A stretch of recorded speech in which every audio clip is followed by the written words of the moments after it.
la Bibliothèque nationale de France. Dans le cadre du cycle Les Visiteurs du Soir, qui propose des rencontres avec des professionnels du livre et de l'enfance, Wilfried Lupano revient sur son parcours de scénariste de bande dessinée. Bonsoir à tous.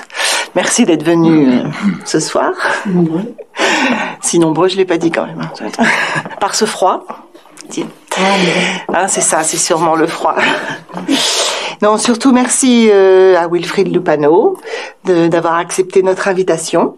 Avec plaisir. Dans ce cadre de rencontre où normalement une fois par an on reçoit quelqu'un autour de la bande dessinée. Donc vous êtes la personne de 2023, l'élu. Ça fait très longtemps qu'on a envie de vous inviter, donc c'est concrétisé ce soir. Et donc c'est Christian Marmonnier qui va donc interviewer Wilfried ce soir. Merci Christian de nous avoir. Je vais poser une question et puis après. D'accord. Voilà. La question d'ailleurs elle arrive tout de suite. La question arrive tout de suite, c'est maintenant. Mon cher Wilfried Lupano. On va pas, ça commence bien, oui. On va pas éplucher l'ensemble de ta bibliographie, parce qu'elle comporte maintenant une 60aine de livres. Je pense qu'on y passerait certainement plus que 2 heures. On va certainement s'axer sur des séries dont tout le monde connaît les univers. Je pense notamment évidemment aux Vieux Fourneaux et puis une série qui en est dérivée qui s'appelle Le Loup en slip, une série un peu plus grand public. Mais par contre, parmi les premières questions que j'aurais à te poser, j'aimerais savoir qu'est-ce qui, foutre Dieu, si je puis m'exprimer ainsi, t'as convié au métier de scénariste de bande dessinée. Je sais que tu es venu assez tardivement, à peu près à la fleur de la trentaine, à 29 ans, et qu'avant ça, tu as eu plusieurs vies, plusieurs métiers, tenancier de bar, organisateur de concert, c'était des bars, portier, oui, etc. Est-ce que tu voudrais bien nous parler de la vie d'avant et de ce qui justement t'a fait glisser vers de l'anecdote que je connais, qui t'a amené à devenir ce que tu es aujourd'hui, l'un des scénaristes les plus connus du paysage francophone de la bande dessinée. Ouais, c'est un peu une histoire classique de déterminisme social, un peu, c'est-à-dire j'ai toujours eu un goût pour l'écriture, j'ai commencé à écrire des histoires quand j'avais 13-14 ans, quelque chose comme ça. Tu dessinais? Non, vraiment écrire. J'ai pas du tout le mindset d'un dessinateur. Moi, les dessinateurs sont des gens étranges, tu sais, ils sont tout seuls à leur table pendant des heures. Moi, je peux pas faire ça. Je bouge tout le temps. Ça va pas assez vite en fait le dessin pour moi. Non, j'ai surtout moi écrit au début pour le jeu de rôle. Je me suis passionné pour le jeu de rôle quand j'avais 14 ans, donc j'ai commencé à faire plein de scénarios. Dans plein de jeux de rôle différents, donc à plein d'univers, de plein d'époques différentes. J'ai beaucoup joué à l'Appel de Cthulhu, qui est donc un jeu tiré de Lovecraft.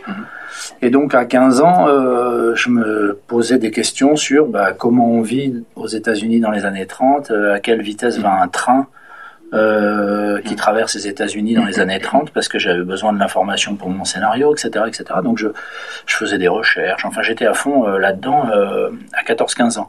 Et puis, je viens d'une famille dans laquelle personne n'a de diplôme, personne ne fait de métier intellectuel. J'ai grandi dans une petite ville à Pau. Classe moyenne, classe moyenne. Classe française. Dans ma famille, on était soit c'était des agents commerciaux, soit c'était des escrocs. 1 sur 2. Et certains ont fait les deux. Et donc, en fait, très rapidement... Merci. Non, c'est pas filmé, je le rappelle, donc on peut pas voir ce qui se passe. C'est seulement enregistré. Et donc, en fait, très rapidement, tu finis par évacuer... cette passion comme une possible activité professionnelle. Tu vois, tu te dis, parce que moi dans ma ville, dans les années 90, Quand je suis jeune, il y a pas de maison d'édition, il y a pas tout ça. Tu vois même pas très bien comment il faudrait s'y prendre pour publier quoi que ce soit. Donc en fait, très rapidement. Là où tu vivais, c'était d'abord à Toulouse et après maintenant à Pau. Non, j'ai grandi à Pau. J'ai grandi à Pau. Je suis parti à Toulouse ouvrir un bistrot en 2000. Mais j'étais grand en 2000. Oui, j'avais quel âge en 2000? Oui, c'est ça, j'avais 30 ans. C'est ça. J'étais un grand garçon. Et donc, avant ça, j'ai travaillé dans les bars, les boîtes de nuit. Donc, effectivement, j'ai été serveur, portier. Voilà, donc, c'est un milieu intéressant. C'est un métier génial, intéressant parce que ce sont des métiers qui t'apportent aussi des éléments de vie des autres.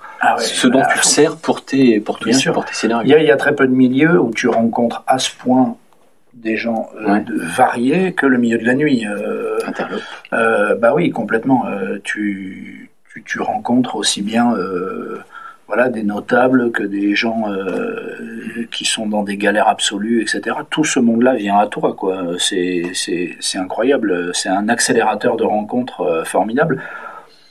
Voilà, donc en fait, ça s'est fait comme ça. Et dans un des bars où j'ai travaillé assez longtemps, il s'avère que ce bar-là était un bar à concert, que c'était moi qui faisais la programmation musicale. C'était le fameux Filochard, c'est ça? Non, ça c'était Toulouse, c'était le Bistrologue. Filochard, quand même, remarqué le clin d'œil à un personnage de bande dessinée. Hein. Ouais. Et donc avant ça, le Bistrologue à Pau, gros bar à concert, 200 mètres carrés, gros bistrot. Concert tous les vendredis soirs, tous les samedis soirs, et donc c'est moi qui faisais la programmation, donc j'écoutais des maquettes, voilà. Et il y avait un groupe qui jouait souvent chez moi parce que ma clientèle aimait bien ce groupe, et dans ce groupe il y avait des musiciens qui étaient aussi dessinateurs de bande dessinée, qui étaient Fred Campoy et Roland Pignot, et on est devenus copains. Une chose en entraînant une autre, et ils m'ont dit tu voudrais pas nous aider, on est en train d'essayer de créer une bande dessinée, on sait que toi t'aimes bien écrire et tout ça, tu nous l'as déjà raconté, est-ce que tu veux nous aider là-dessus, quoi? Et en fait c'est arrivé comme ça, hein, vraiment. Je suis passé et en parallèle j'ai toujours bouffé de la bande dessinée, j'en ai toujours énormément lu dans ma jeunesse, mais si tu veux je n'étais pas assez intelligent pour faire moi-même la connexion. Tiens, tu aimes bien écrire des scénarios, tu aimes bien lire des bandes dessinées, qu'est-ce que tu pourrais faire dans la vie? Oui, c'est assez étonnant parce que tu as été rôliste, rôliste même en créant des jeux qui étaient professionnels, tu veux dire? Non, j'écrivais des scénarios pour mes potes, moi. Je ne les ai pas fait publier. Mais quand même, tu vois bien qu'à un moment donné, il y a deux fils qui se sont pas touchés, quoi. Voilà. Et c'est des gars qui m'ont dit, tiens, tu devrais faire ça. Et donc, effectivement, j'ai fait ça. Mais en leur disant, mais moi je ne sais pas comment on fait, puis alors après comment on va contacter, comment on se fait publier, etc. Puis ils m'ont dit, mais nous on a déjà été publié, donc en fait nous on t'inquiète pas pour tout ça, on a déjà les contacts, on sait à qui l'envoyer, voilà. Donc ils avaient déjà fait de la bande dessinée chez Delcourt, on a envoyé le scénario chez Delcourt, chez Glénat, chez Soleil, on a envoyé chez plusieurs éditeurs dont ils avaient les contacts, moi je savais pas. Et puis Delcourt a voulu le faire, on l'a fait, puis ils m'ont dit, voilà, t'es scénariste de bande dessinée. Voilà, mais c'était pas non plus un événement, c'est-à-dire que sur le moment, tu sais, ça te rapporte absolument zéro argent. Ta première bande dessinée, c'est en général un peu une blague. Les éditeurs sont pas très généreux avec les jeunes auteurs, donc en fait, au début, c'est pas un truc dans lequel tu te précipites. Enfin, moi, je me suis pas précipité là-dedans en me disant super, c'est ma nouvelle vie. Au contraire, je trouvais que c'était une super cour de récréation à côté de mon métier actuel. Mais c'était aussi chouette parce que la question des revenus n'était pas posée. C'est-à-dire que moi, je gagnais ma vie, j'avais un bistrot, j'avais un salaire, et j'écrivais pas pour gagner du fric. J'écrivais parce que j'avais envie d'écrire. Et ça change tout quand même, parce que j'ai attendu 7 ans. La bascule s'est faite quand? En 2007 à peu près? Ouais, je dirais ça, ouais. Je dirais même 2009. Je dirais même 2009, ouais. Où je me suis dit, allez tiens, tu vas essayer de voir si tu peux faire que ça. Mais pendant 7 ans, j'ai toujours eu une autre activité à côté, quoi. 2009, je regarde à quoi ça correspond, c'est quasiment le début de l'honneur des Tsarom, quoi. Ouais, c'est là où vous êtes en préparation de ça avec Paul Cahuet. Ouais. Et les aventures de Sarkozix aussi. Et les aventures de Sarkozix avec comme co-scénariste Guy Delcourt. Oui. Himself. Mais oui. Ok. Et donc jusque-là, tu fais encore divers autres boulots et tu t'amuses avec le oui, scénario en fait, moi j'aurais pu basculer beaucoup plus tôt en vrai. Mais ce qui s'est passé, c'est que j'écrivais mes scénarios la journée, le soir j'allais travailler au bar. À un moment donné, j'avais écrit je sais pas combien de scénarios, 5, 6, je les avais envoyés chez les éditeurs et les éditeurs me disaient ouais c'est vachement bien, c'est super, reviens nous voir quand tu auras un dessinateur. Et moi je leur disais mais enfin c'est débile, j'en connais pas moi de dessinateurs, j'en connaissais 2 dans ma ville, ils étaient dans mon bistrot, j'aurais mis la main dessus, mais les autres ils sont où? Ils me l'ont dit poliment, mais ils m'ont dit bah écoute démerde-toi, on te conseille d'aller dans les festivals, parce que on parle de l'époque avant Internet, hein, c'est le tout début des années 2000, il y avait Internet, mais par exemple il y avait pas encore les blogs, encore filaire, voilà, c'était encore une connexion filaire, donc c'était. Et donc ils me disent ce qui serait bien, c'est que tu ailles dans les festivals, parce que dans les festivals c'est le meilleur endroit, c'est un peu comme le point d'eau en Afrique, si tu veux, tu sais c'est là, ils sont là quoi. Si tu veux en attraper, ils sont là. Beaucoup. Voilà. Mais moi je tenais un bistrot, si tu veux, le week-end tu vas pas dans les festivals, le week-end tu bosses, parce que c'est là que tu fais ton chiffre d'affaires. Donc en fait je leur ai dit mais c'est débile votre truc, je vais jamais aller dans les festivals de BD en fait, j'ai un bar en fait. Donc au bout d'un moment j'ai même failli arrêter parce que je me suis dit c'est stupide, j'envoie des scénarios, on me dit ils sont chouettes, mais ça deviendra jamais rien, tu vois. Et voilà, donc j'ai galéré pour trouver mes premiers partenaires, à part les 2 premiers là qui étaient venus dans mon bistrot. J'en ai eu un autre par le bistrot, donc c'est le fameux dessinateur du droit chemin et de l'ivresse des fantômes que j'ai fait avant lui, avant lui, où lui c'est pareil, il est arrivé dans mon bistrot parce que sa mère était cliente de mon bistrot. C'était un jeune, Morgane Tanco, et sa mère est venue me voir en me disant hey, tu fais de la BD toi, j'ai entendu ça, je vais t'amener mon fils, tout ça. Et j'ai dit vas-y amène, et puis effectivement il était doué, voilà. Donc à part ces cas-là, c'est vrai qu'au début j'ai eu vraiment du mal à trouver des partenaires. Et vraiment, il y avait ce truc où je me sentais très, très, très isolé. Bon, aujourd'hui, c'est plus le cas. Excuse-moi, je t'interromps. Non, aujourd'hui, c'est plus le cas. C'est même l'inverse, d'après ce que je vois. Non, mais tu vois, par exemple, j'ai commencé exactement à la même période. On est tous les deux, on a commencé en même temps avec Hubert, scénariste Hubert. Et Hubert, il y a quelques années avant de mourir, me raconte que lui, quand il a commencé, il marche dans la rue à Paris, il marche dans la rue à Paris, il revoit un copain qu'il n'a pas vu depuis des années, qui lui dit « Qu'est-ce que tu fous, toi, dans la vie maintenant ?» Il dit « Moi, je suis dessinateur de BD, viens, si tu veux, je suis dans un atelier qui est là, si tu veux, je te montre. » Il monte à l'atelier, il a signé des projets avec tous les mecs de l'atelier. Il y avait tous les Tancrel et compagnie, tous les premiers auteurs à qui a travaillé Hubert, ils étaient tous dans le même atelier au même moment. Il a signé un projet avec chacun d'entre eux. Moi, quand il a raconté cette histoire, ma mâchoire est tombée. Moi, j'ai mis 10 ans à arriver au même résultat, si tu veux. Tu vois. Bien sûr. Voilà. Bien sûr, mais en même temps, le stock de scénarios que tu as envoyé depuis cette époque et que tu continues d'élaborer, d'autres scénarios d'ailleurs, d'autres projets d'histoire, j'imagine que ce stock-là te sert encore, parce que je sais qu'il y a des histoires. Non, ça y est, il est passé. Mais il est passé. Mais ouais. Bon, non, il n'y avait pas tant que ça. Comme Blanc autour, là, qui est sorti il y a 2 ans maintenant. Ouais, j'ai mis quelques années à le. Tu as mis quand même quelques années, non pas à cause du sujet, hein, mais parce que tu avais plusieurs séries en route à cette époque-là. Et à cause de l'angle tu butais sur Blanc autour, je voulais. Il y avait quelque chose qui me gênait. À raconter l'histoire telle que moi je l'avais découverte, et j'avais du mal à savoir ce que c'était. D'accord. Et j'ai trouvé en me documentant, enfin un peu par hasard aussi. C'est l'histoire, pour ceux qui connaissent pas ce livre, c'est l'histoire de la première école aux États-Unis qui a accueilli des jeunes filles noires en 1831. Donc 30 ans avant l'abolition de l'esclavage, voilà. Dans le Connecticut. Dans le Connecticut, voilà, dans une petite ville qui s'appelle Canterbury. Et c'était une institutrice qui avant avait une école pour jeunes filles, et elle a accueilli une jeune fille noire. Et tout le monde, toute la communauté, toute la petite ville de Canterbury s'est mis vent debout contre ce truc invraisemblable, donc ils l'ont sommé de virer cette jeune fille noire, sinon ils enlèveraient leur jeune fille blanche, et elle n'aurait plus de travail, puisque c'est un pensionnat, une école privée, etc. ce qui l'a en quelque sorte radicalisé, cet instit. Et elle a dit, vous savez quoi, c'est moi qui vous reprenez pas vos jeunes filles, c'est moi qui les vire, et je vais faire de cette école une école uniquement pour les jeunes filles noires.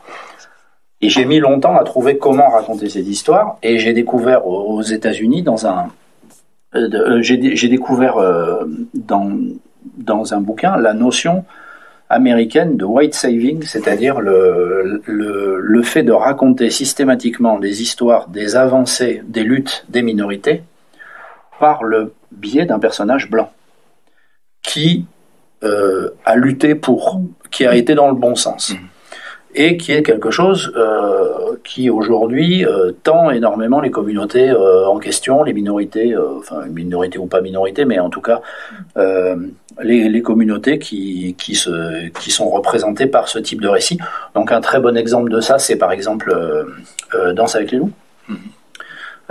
Où on n'est pas fichu de faire un film sur les Sioux, on fait un film sur Kevin Costner qui découvre les Sioux. Bon, c'est ça le white saving, et ça permet au public américain de se sentir un peu moins moche, de se dire comme quoi il y en a des biens, on a quand même été chouette aussi, ce genre de truc. Voilà. Il y a un autre exemple de ça, c'est Amistad, le film de Spielberg, qui est difficilement regardable aujourd'hui, justement de ce point de vue-là. Et qui est vraiment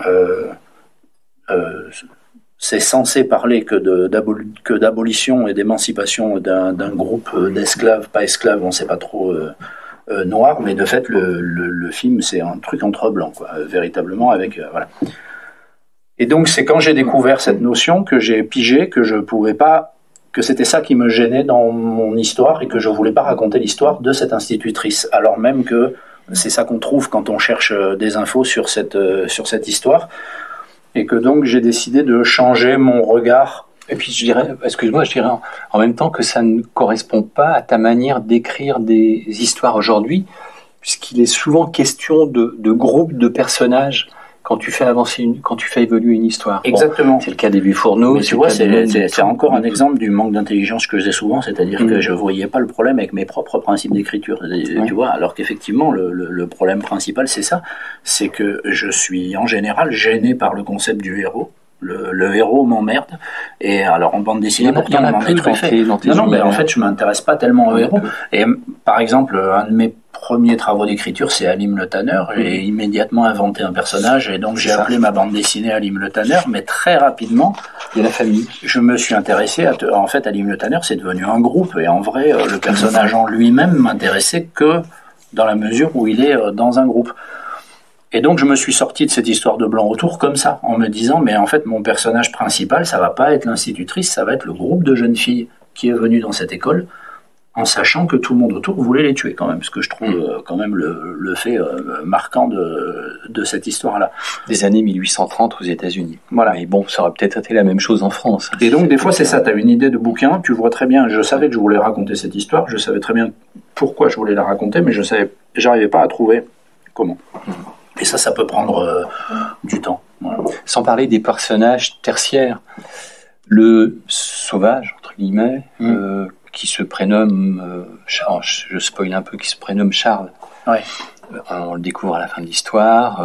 De là, entre guillemets, aussi sorcière, qui sont des personnages que j'ai rajoutés, que tu as rajoutés, sont pas présents dans le récit de base. Ouais. D'accord, ils sont pas présents dans le récit de base, que tu as ajouté, qui sont fictionnés et qui sont aussi importants, qui ajoutent quand même aussi une touche particulière, une touche Lupano. Ouais, et puis qui me permettent de contextualiser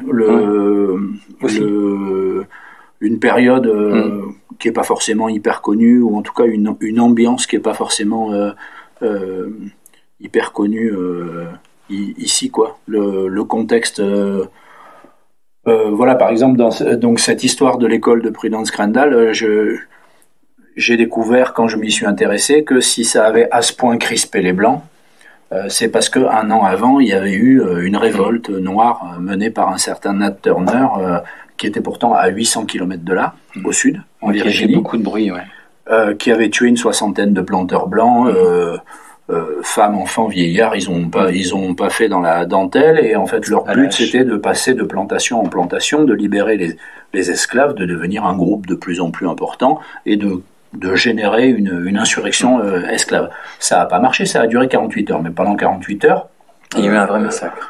Il y a eu un massacre, et il y a eu un énorme massacre en retour. Hein. On parle d'à peu près 3000 morts en représailles de ces 65. Donc en fait, le ratio est quand même assez violent. Et ça, j'avais besoin de le faire remonter dans mon récit. Et donc le personnage de Sauvage, il me sert à ça, parce que le personnage de Sauvage, entre autres, il vient porter ce récit, parce que lui, ce récit le fascine, il le récite en boucle, et il tourne autour de cette école avec le récit de Nat Turner en bouche tout le temps, jusqu'à même la nausée, quoi, parce qu'il raconte des choses violentes. Voilà, c'est des procédés comme ça qui font surgir les personnages, en fait. Tu l'aurais certainement pas écrite, cette histoire, 5 ans auparavant, de la même manière. Ah non, c'est sûr que non. C'est sûr que non. Peut-être pas avec le même dessinateur non plus. Puis je me suis beaucoup formé aussi à plein de sujets. Alors justement, tes techniques de scénario ont évolué beaucoup depuis 20 ans. Alors, quelles sont les personnes qui t'ont conseillé à ce niveau-là? Alors, j'ai aucune technique de scénario. J'ai jamais lu un bouquin de scénario. Je saurais pas expliquer comment on écrit un scénario. On me l'a jamais proposé, mais si jamais on me disait demain viens donner des cours de scénario, j'en serais totalement incapable, je fais n'importe quoi. Et tu peux parler quand même de la manière dont tu procèdes. Oui, je peux parler de la façon dont moi je procède, mais j'ai très peu de technique. Avec le temps, je vois la différence entre il y a certaines idées qui me viennent quand elles viennent, il y a une lumière qui vient avec, et la musique de Carmina Burana, tu vois, il y a quelque chose où là je sens que quelque chose vient de se passer dans ma tête, tu vois. Et tu souvent des moments un petit peu solitaires, je suis comme ça, tiens, là je ferais bien une petite fête, tu vois. Et ça se passe où, en général, ton petit bureau, c'est réduit. C'est très à l'intérieur de moi-même. Non, ça peut être dehors. Ça peut être dehors aussi. Voilà, j'en ai eu une. Mais figure-toi que j'en ai eu une ce matin en marchant dans la nuit pour venir prendre mon train pour monter à Paris. Donc j'ai eu une idée, je me suis dit, mais c'est ça pour Viking 3 que je suis en train de faire, Viking dans la Brume 3. Alors, ces surgissements, tu les notes, t'as des carnets, tu les enregistres? Non, parce que j'ai pas besoin, parce qu'en général, quand ça surgit, une bonne mémoire. J'ai une bonne mémoire, et puis surtout, je me contente pas de faire surgir, c'est-à-dire qu'une fois que ça surgit, il faut questionner, parce que souvent, tu crois que c'est une bonne idée, mais c'est faux, ça n'en est pas une. Donc en fait, tu tournes autour de ce truc-là, tu dis, ça a l'air bien, mais si ça se trouve, c'est pourri, tu vois. Donc en fait, ça se travaille après, tu vois, un peu comme la matière molle. Des exemples de choses qui ont été faites et après coup, tu te dis, bah non, c'est une mauvaise idée, ça. Voilà, il va pas m'en venir, mais c'est très souvent.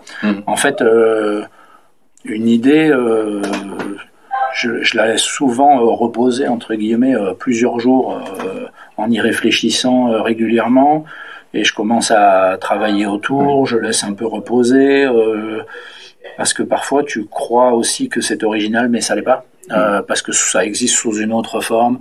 Tu vois, tu peux mettre du temps, tu peux t'aveugler toi-même en te disant mais que ce que tu es en train de raconter, c'est ni plus ni moins que une autre œuvre très connue, voire quelque chose que toi-même t'as déjà raconté, sous une autre forme. Je sais que j'ai étudier certains de tes entretiens, je sais que tu as peur de cette récurrence personnelle.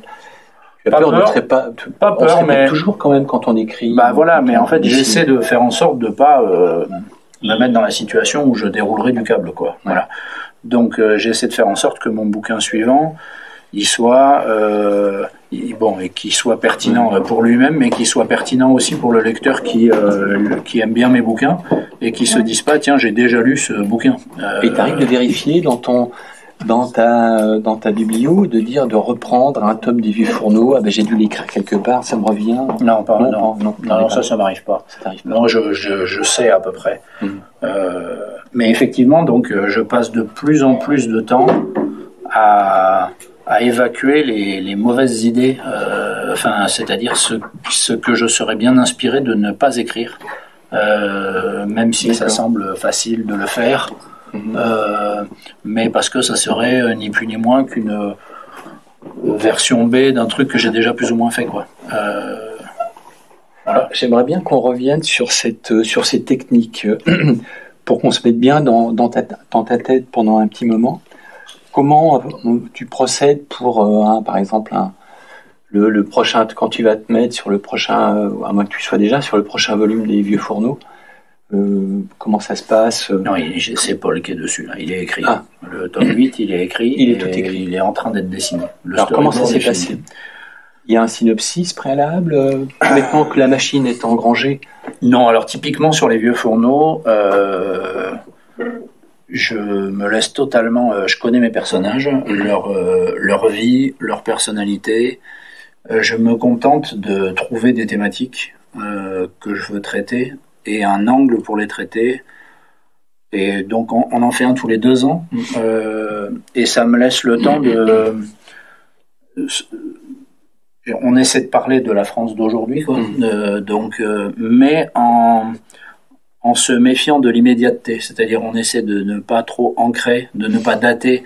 Donc je fais rarement référence à des personnages publics, à des personnages politiques, des membres du gouvernement, des choses comme ça. Je le fais de temps en temps parce que je peux pas me...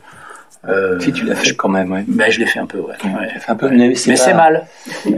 C'est mal pour le côté intemporel. Pour un autre modèle qui est celui d'Astérix, il y a eu parfois des petits clins d'œil sous forme de caricature à des personnalités. Exactement. Donc en fait, mes enfants, quand ils lisent un Astérix aujourd'hui, ils rigolent pas du tout quand ils voient Guy Lux. Bah oui. Si tu vois. Ou Pierre Tchernia qui est dans tous les albums. Pierre Tchernia est dans tous les albums quelque part. C'est une dinguerie. Ouais. Donc moi, ça me fait rire, mais eux, ils voient pas qui est Pierre Tchernia. Donc ça les fait pareil. Mais t'as peur de tomber dans ce travers générationnel? Pas générationnel, mais de l'humour référencé. En fait, l'humour référencé, je m'en méfie parce que d'abord, je trouve ça très excluant. L'humour référencé, je trouve que c'est mais si t'as pas la ref, dégage. Je préfère un truc. J'ai essayé de faire des trucs un peu plus inclusifs, quoi. Et surtout, ça pose un problème de temporalité, c'est-à-dire que tu vois typiquement dans le dernier film qui a été fait sur Astérix là, de Guillaume Canet, tu vois des youtubeurs, mais dans 10 ans, dans 15 ans, enfin un gamin qui va regarder ce film, qu'est-ce qu'il va comprendre de tout ça? Est-ce que qu'est-ce qui va le faire rire là-dedans? C'est pas des gens qu'on va revoir. Donc en fait, je me méfie de ça, tu vois, parce que ça fout une date de péremption très rapidement à ton travail quand c'est séduisant, puis c'est facile à faire, faut pas se mentir non plus, c'est facile à faire. Mais à mon avis, il faut s'en méfier. Mais ça fait partie des choses que tu as évoquées, hein, les choses qu'il faut éliminer. Ouais. C'est ça. Des tocs. Mais c'est surtout, avec le temps, faire ton premier bouquin et faire le 60e, c'est pas du tout le même métier. Hein. Moi, j'ai l'impression que ce que je fais la plupart du temps, c'est de renoncer. Non, ça c'est vraiment, c'est mal. Ça, c'est mal. Ça, tu l'as déjà fait. Ça, c'est pourri. En fait, c'est essayer de trouver un chemin dans une espèce de jungle dans laquelle il y a à la fois toi ce que tu as déjà écrit, ce que l'expérience t'a amené, ce que les autres ont fait, ce que tu estimes être une mauvaise idée aujourd'hui, c'est tout ça, quoi. Et j'imagine que c'est encore plus dur dans le cadre d'une série. Parce que maintenant, là, tu t'es consacré à 2 séries, on va dire. Tu te consacres aujourd'hui à 2 séries. On parlera peut-être tous azimuts d'autres jalons. J'ai clôturé plein de séries. Clôturé plein de séries où certaines se sont clôturées toutes seules parce qu'il n'y a pas eu suffisamment de public à l'époque. Notamment une avec le même dessinateur que la série des Vieux Fourneaux. C'est quand même étonnant. Mais c'est comme ça. C'est la loi on va dire, de l'industrie de la bande dessinée. Et en même temps, quand tu es dans ce format de la série, il y a certainement une forme de pression et aussi une peur de se renouveler, de dire des choses nouvelles. Surtout, dans la série, ce qu'on peut dire, c'est que les 4 premiers volumes ont été consacrés chacun grossièrement, j'y vais à la serpette, mais à des portraits de personnages. Les personnages principaux de la série, il y en a 3 et demi, 4 avec Sophie quand même, on l'englobe complètement aujourd'hui. Et puis ensuite, on va sur des thématiques. Depuis, à partir du 5e, on est plus sur des des thématiques Et ben pas trop dans le 8. environnementales. Il n'y en a pas dans le 8? Et ben justement, je sors un peu de. C'est pas vrai. Je sors un peu de ce schéma-là. Mais tu vas pas nous faire ça. Ben C'est justement, un crime. ben justement parce que tu parles de ça, c'est-à-dire que comment tu renouvelles ton, tu vois. Ouais. Et non, justement, en fait, le dernier, là, le 7, voilà, la couverture est pratiquement rouge et noir. Il y a un cocktail Molotov, il y a un énorme incendie qui ravage. Chaud comme le climat. Voilà, il s'appelle Chaud comme le climat. Il y a un énorme incendie qui ravage la moitié l'usine d'antidépresseurs qui fait vivre toute la région. Tout le monde s'engueule. Ouais. Et donc, en fait, j'ai éprouvé il y avait un côté besoin. comédie à la Agnès Jaoui, là. Enfin, c'était vraiment. Ouais, non, mais moi, j'adore ce tome, hein. Mais derrière, j'ai éprouvé le besoin de faire retomber un peu la température. D'accord. Et donc, il est beaucoup plus intimiste. Il parle des personnages. Voilà, sur justement un réglage qui était assez absent jusqu'à présent. Tu vas nous faire un film français, là? Je crois pas. Ok, très bien. Bon, tu nous as toujours pas donné un peu d'éléments sur le processus de. Mais oui, mais c'est très difficile. C'est vrai. Mais non, mais c'est très difficile parce que c'est à chaque fois. Au moins les étapes principales qui t'amènent à l'aboutissement, c'est-à-dire à l'album publié. Ben alors les étapes principales, c'est que dans un premier temps, un scénario, j'écris quasiment pas une ligne pendant des semaines. C'est vraiment uniquement dans ma tête. D'accord. Pendant très très très longtemps. Il faut vraiment que ça soit vraiment que ça ait passé un nombre d'étapes de validation important dans ma tête en me disant ok, ce truc-là a un intérêt. Je vois à peu près ce qui serait intéressant sous cet angle. Il pourrait y avoir tel et tel personnage, ça pourrait rebondir avec un truc un peu comme ça.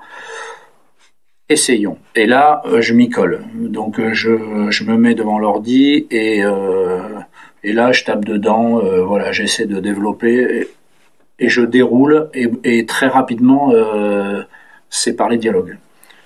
J'écris beaucoup par les dialogues. S'il n'y a pas très rapidement des 7 dialogués qui me viennent, c'est pas bon signe. Tu vois, c'est que c'est pas prêt encore et que c'est pourri. Voilà, et puis petit à petit. Et là, à ce moment-là, t'as si jamais le pitch et l'histoire sont bons, hop, t'as tout le déroulé qui s'installe dans cette première phase où tout. Je fais pas de plan, tout sort. Je fais pas de plan, je fais pas de schéma, je fais pas de fiche. J'écris tout en déroulé comme ça vient. Et ensuite, il y a une phase où justement là, je fais des copier-coller. Ça serait mieux là, ça serait mieux là, ça me donne une envie, je vais changer ça. Finalement, cette scène que je pensais être au début, je la dégage, j'ai une nouvelle idée pour le début, je vais commencer plutôt comme ça.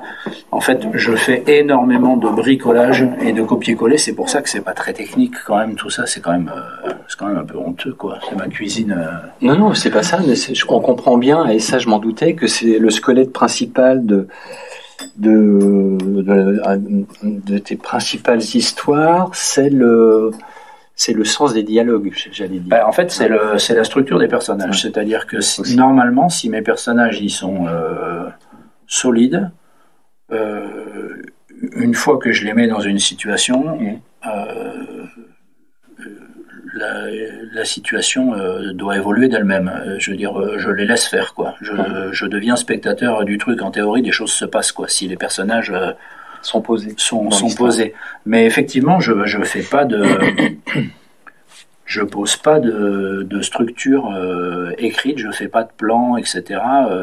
Et c'est même, enfin, ça m'épuise en fait, parce que sur un 36 pages du long slip, comme un long slip, ça va, mais sur les 257 pages de la Bibliomule, j'ai fait pareil. Et pourtant, les 257 pages de la Bibliomule, il y a énormément de dialogues. Ouais, puis énormément de séquences différentes. Et à un moment donné, je les avais quand même toutes en tête avant même de commencer à écrire, quoi. Donc, il y a un moment donné où j'ai l'impression de tenir des trucs en équilibre comme ça. Mais comme la mule. Et il faut pas. Ouais, voilà, c'est un peu ça. Comme la mule avec les livres. C'est ça. Et ça tombe, pareil. Mais après, tu les ramasses. Et je ramasse et je recommence. Ils sont dépiotés. Puis après, la magie du copier-coller. Ah oui, c'est ça. Voilà. Mais alors, Autre question par rapport à là, on déchiquette aussi un peu finalement ta bibliographie. Quand il s'agit d'un récit muet, tu fonctionnes de la même manière. Et là, je pense évidemment à Un océan d'amour. Oui, ça change. Oui, ça change absolument rien. Ça change rien au processus d'écriture. Est-ce qu'une histoire, c'est une sous-question à ça. Est-ce qu'une histoire sans parole, comme celle-ci, est plus compliquée à écrire qu'une histoire avec plein de dialogues? Chez toi, t'as quand même. Je sais pas si c'est plus compliqué. Par contre, c'est complètement différent. C'est-à-dire, en gros, si tu prends une histoire lambda, donc ça c'est vrai pour tout cadre narratif, théâtre, cinéma, etc. Il y a à un moment donné un scénario, ça rebondit la plupart du temps avec des révélations. Il y a souvent quelqu'un qui vient nous apprendre ou dire quelque chose. En tout cas, qui verbalise quelque chose. Quand tu fais du muet, tu sais dès le début, quand tu te lances à faire du muet, que tes rebondissements, ça va pouvoir être que des trucs visuels. Walou, révélation, c'est vraiment donc en fait tu te débrouilles comme tu veux, mais pour que ça rebondisse il va falloir que ça rebondisse visuel, donc ça change ton approche du scénario évidemment. Et donc ça c'est en dehors de ça travail avec le co-auteur, non, c'est à l'écriture, il faut qu'à un moment donné, j'en sais rien, dans Un océan d'amour, il voit passer ce supertanker, il est perdu en mer, il lui reste une fusée de détresse. Il va tirer sa fusée de détresse sans se rendre compte qu'au même moment le supertanker est en train de dégazer en mer, c'est-à-dire de vider ses cuves de tout le pétrole.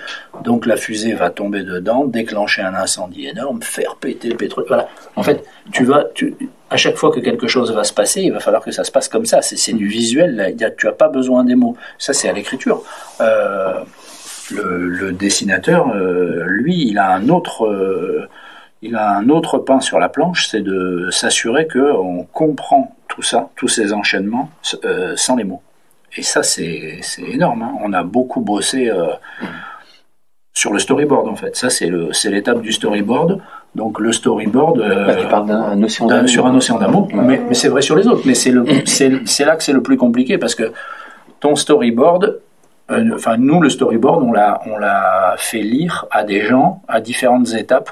On l'a fait lire à des gens qui n'avaient pas lu le scénario pour leur demander ce qu'ils comprenaient en fait. Qu'est-ce que tu comprends dans telle scène, comment, tu vois. Et puis, de temps en temps, on avait des retours qui n'étaient pas satisfaisants, quoi. Les gens, ils comprenaient pas véritablement tous les enjeux d'une scène ou les intentions. Et donc, on disait, ok, donc là, point faible, on y retourne. Et c'est comme ça qu'on est passé de 185 pages. La première version a fait 185 pages. À la fin, il y en a 225. Donc, on a rajouté 40 pages sans changer le scénario. Juste en redéveloppant certaines scènes qui n'étaient pas claires à la première, à la première version, quoi. 40 pages, c'est quasiment un album d'Astérix. C'est beaucoup, quoi. Voilà. Mais non, à l'écriture, sinon, ça change. Franchement, ça change pas grand-chose. Il faut quand même construire tes personnages, tes scènes, tes rebondissements. Voilà. Mais c'est comme un scénario d'un film de Chaplin. Hein. Tu peux le consulter. Ils sont probablement ici. Scénario des films de Chaplin ou de Buster Keaton, ça doit se trouver, ça. Voilà. C'est muet, mais c'est écrit de la même façon. Bon, j'y reviendrai sans doute là. On est sur Un océan d'amour. J'ai envie d'aller sur Un océan d'amour parce que c'est une histoire que j'aime beaucoup. Et j'ai l'impression que tu tiens à tous tes livres finalement. Ah oui, complètement. Dans ta famille, tu n'en renies aucun. Non. Okay. Non, il y en a certains qui sont plutôt des débuts et je vois la colle, si tu veux, je vois les fils et la colle, mais tu penses au tout premier, la première série avec Virginie Augustin, Emile Tanner? Non, celle d'avant même, il y a celle vidéo avant, et puis il y a L'ivresse des fantômes, ce genre de, c'est vraiment mes débuts, quoi, mais par contre, je les renie pas du tout, c'est des séries que j'aime bien.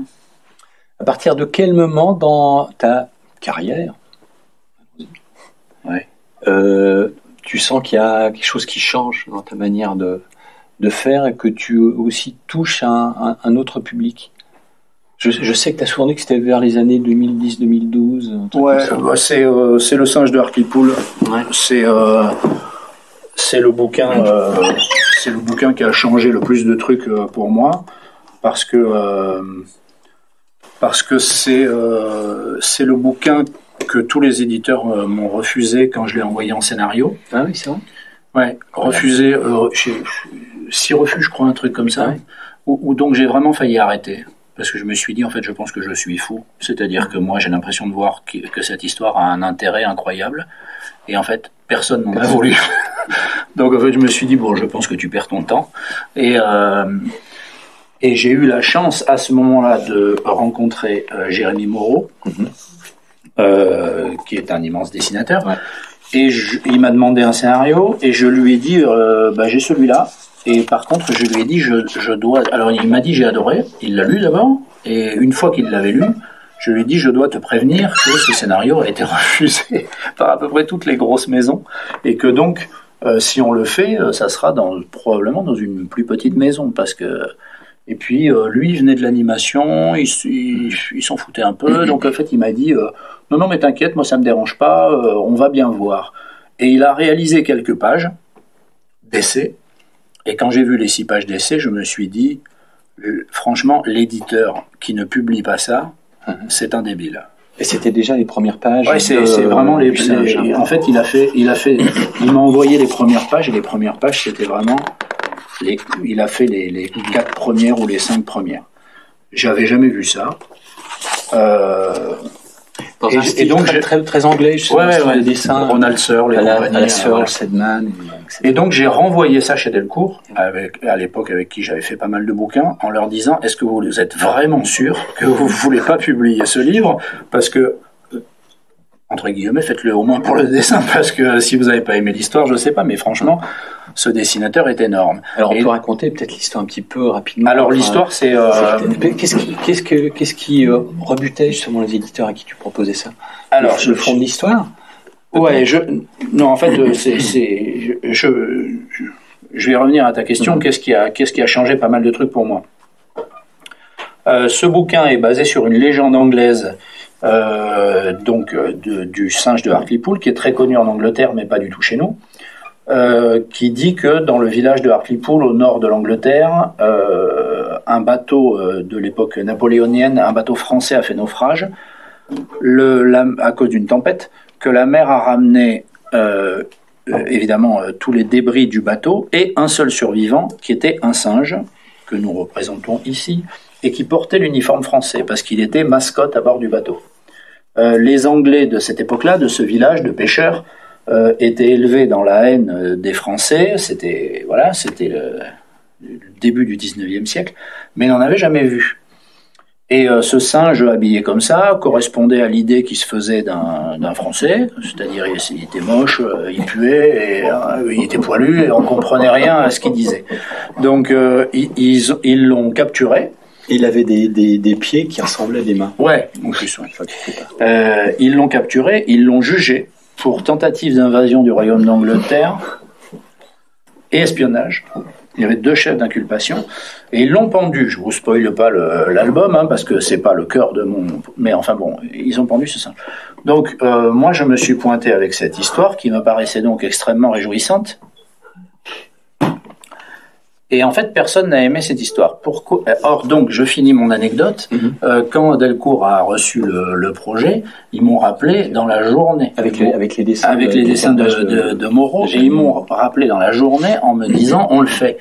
Alors, je leur ai dit, bon, déjà, ça m'a rassuré. Je me suis dit, vous n'êtes pas complètement con non plus. Vous êtes capable de voir quand même quand un immense dessinateur pointe son nez. Déjà, ça me rassure. Delcourt, c'était quand même une maison d'édition avec laquelle tu avais fait des livres. Ouais, plein de livres. Ouais, j'ai fait plein de livres à ce stade-là. On avait déjà fait pas mal de livres. Et donc, je leur dis, mais pourquoi? Qu'est-ce qui a changé dans votre tête? Et ils me disent, bon, c'est un immense dessinateur, mais surtout, on n'imaginait pas du tout que tu voulais le faire dans ce registre-là. Because c'est quand même comique, c'est-à-dire que c'est des tronches pas possibles, etc. Or, à l'époque, quand tu dis napoléonien, en fait, le problème, c'est que dans mon scénario, il y a écrit 1815 Napoléon. Et en fait, chez les éditeurs, il y a la BD napoléonienne, ce qu'on a, voilà, la ligne claire, réaliste, les boutons sur le nombre de boutons sur les guêtres, les baïonnettes, etc. Et en fait, ça a pris le dessus quand ils ont lu mon scénario. Ça a pris le dessus. Je n'ai pas réussi. Alors qu'il y avait tous les dialogues, il y avait tout. Moi, j'avais quand même l'impression que mes personnages étaient largement, assez ouvertement cons pour qu'on voit bien que j'allais pas l'aborder d'un point de vue réaliste. Mais je sais pas pourquoi, quand ils ont lu le scénario, ils se sont dit BD napoléonienne. Or, la BD napoléonienne, ça marche plus trop, blablabla. Et moi, quand j'ai proposé ce scénario à Jérémy Moreau, il m'a dit j'ai adoré, mais le seul truc, c'est que moi, la BD historique, ça m'emmerde. J'ai pas envie de faire des recherches. Alors je lui dis, mais on s'en fout, dessine ce que tu veux. C'est une fable, en fait. Je vais pas compter les cordages sur les bateaux, on s'en fout. Ça m'a fait progresser à fond, parce que donc ce livre, alors c'est l'instant, mais je suis obligé de le faire pour la fin de mon histoire, c'est l'instant frime un peu, mais on a eu peut-être un truc comme 14 prix. Il a été réédité c'est un des premiers livres. Oui, on en a vendu 80 000, un truc comme ça. Il est parti aussi en traduction. Oui, il est traduit dans plein de pays. En Angleterre, par exemple. Notamment, ouais. Il est traduit en Angleterre. Et ce que je veux dire par là, c'est que pour moi, énorme choc de me rendre compte que tout à coup, les éditeurs peuvent à ce point se planter. Alors, dans un premier temps, je me dis, putain, mais les éditeurs, t'étais très sensible au truc, tu croyais. Évidemment, les éditeurs, ils savent quoi. Oui. Là, je me dis, en fait, les éditeurs, ils savent. En même temps, est-ce que je leur ai bien présenté le projet? C'est-à-dire, dans un deuxième temps, je me suis dit, en fait, est-ce que je me suis bien exprimé dans mon dossier? Est-ce que mon projet, il faisait remonter suffisamment ce que je voulais? Voilà. Et donc, en tout cas, ce bouquin-là m'a fait passer par l'ascenseur émotionnel suivant, c'est-à-dire à un moment donné, je pense que mon travail ne vaut rien et que c'est nul.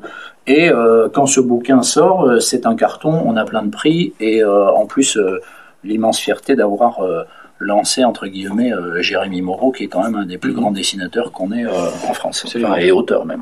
Oui. Voilà. Donc, il change de registre graphique quasiment à chaque livre. Ouais. Il est incroyable. Oui, c'est assez dingue. Ce que je veux dire par rapport à ça, j'allais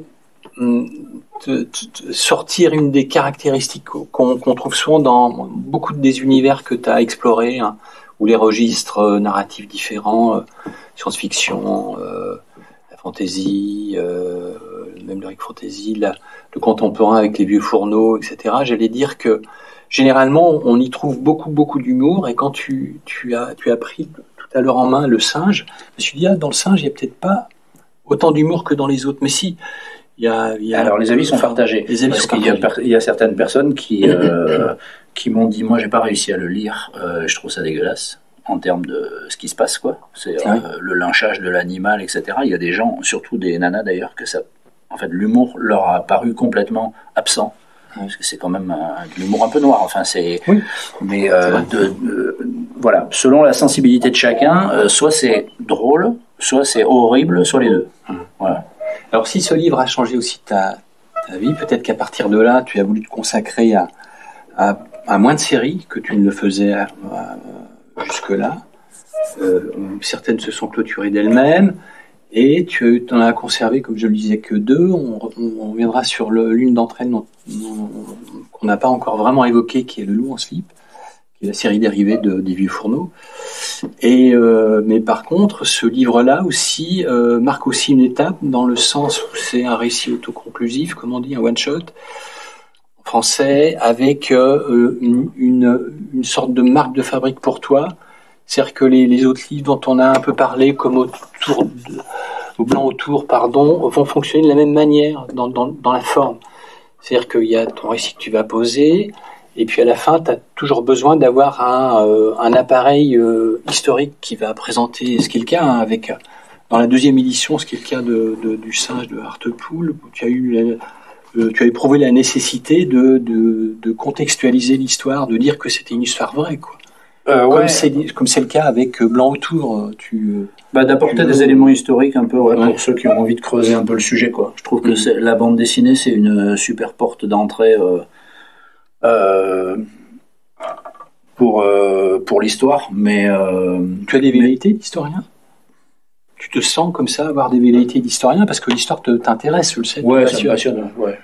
Et quand tu tombes sur des faits divers comme ça, c'est un fait divers, c'est une légende après en Grande-Bretagne, mais forcément c'est passionnant et c'est bien pour cultiver une fiction, quoi. Exactement, surtout quand elle n'est pas super documentée, ce qui est le cas de Blanc autour. En fait, Blanc autour, donc l'histoire de l'école de Prudence Crandall est pas super documentée. J'ai trouvé, il existe 2 livres d'histoire qui en parlent aux États-Unis. Il existe que 2 livres, et donc en fait, il y a quand même pas mal de place à l'interprétation. C'est la différence quand tu racontes une histoire comme ça qu'a priori personne ne connaît. Comme celle du singe de Hartlepool, etc. Ou quand tu veux faire une bande dessinée qui met en scène Napoléon, Napoléon, on sait jour par jour ce qu'il a mangé, où il était, à quelle heure il s'est couché. C'est compliqué de fictionner avec Napoléon. Il y a toujours un historien qui va te dire alors là, vous avez raconté n'importe quoi, parce que ce jour-là, il n'était pas là, il était à Valmy. Et toi, tu vas dire ok, mais moi, je m'en fous, en fait. Moi, personne va venir me dire que Prudence Crandall, ce jour-là, n'était pas là parce qu'elle était aux fraises, tu vois, parce que personne ne le sait. Voilà. Donc j'aime bien, mais probablement. Oui, certainement. J'aime bien ces moments-là. Ce que tu disais sur le one-shot, je veux revenir dessus parce que moi, à un moment donné, quand j'ai commencé dans la bande dessinée, donc début des années 2000, je suis très tôt intéressé par le one-shot, et on me déconseille de faire du one-shot parce qu'à l'époque, ça ne se vend pas. Ah, oui. Et en fait, les éditeurs, j'arrive avec des projets de one-shot et ils me disent l'idée est super, le scénario, ça risque de marcher, mais fais-en une série parce que tu ne vivras pas de ton métier en faisant des one-shots. Les one-shots, quand on en vend 3000, on est content. Et donc... alors ça a bien changé maintenant. Ça a complètement changé. Moi, je suis vraiment un des auteurs qui a vécu cette bascule où on est passé du tout série à aujourd'hui, les séries, est-ce qu'on en fait encore? Les éditeurs en sont là.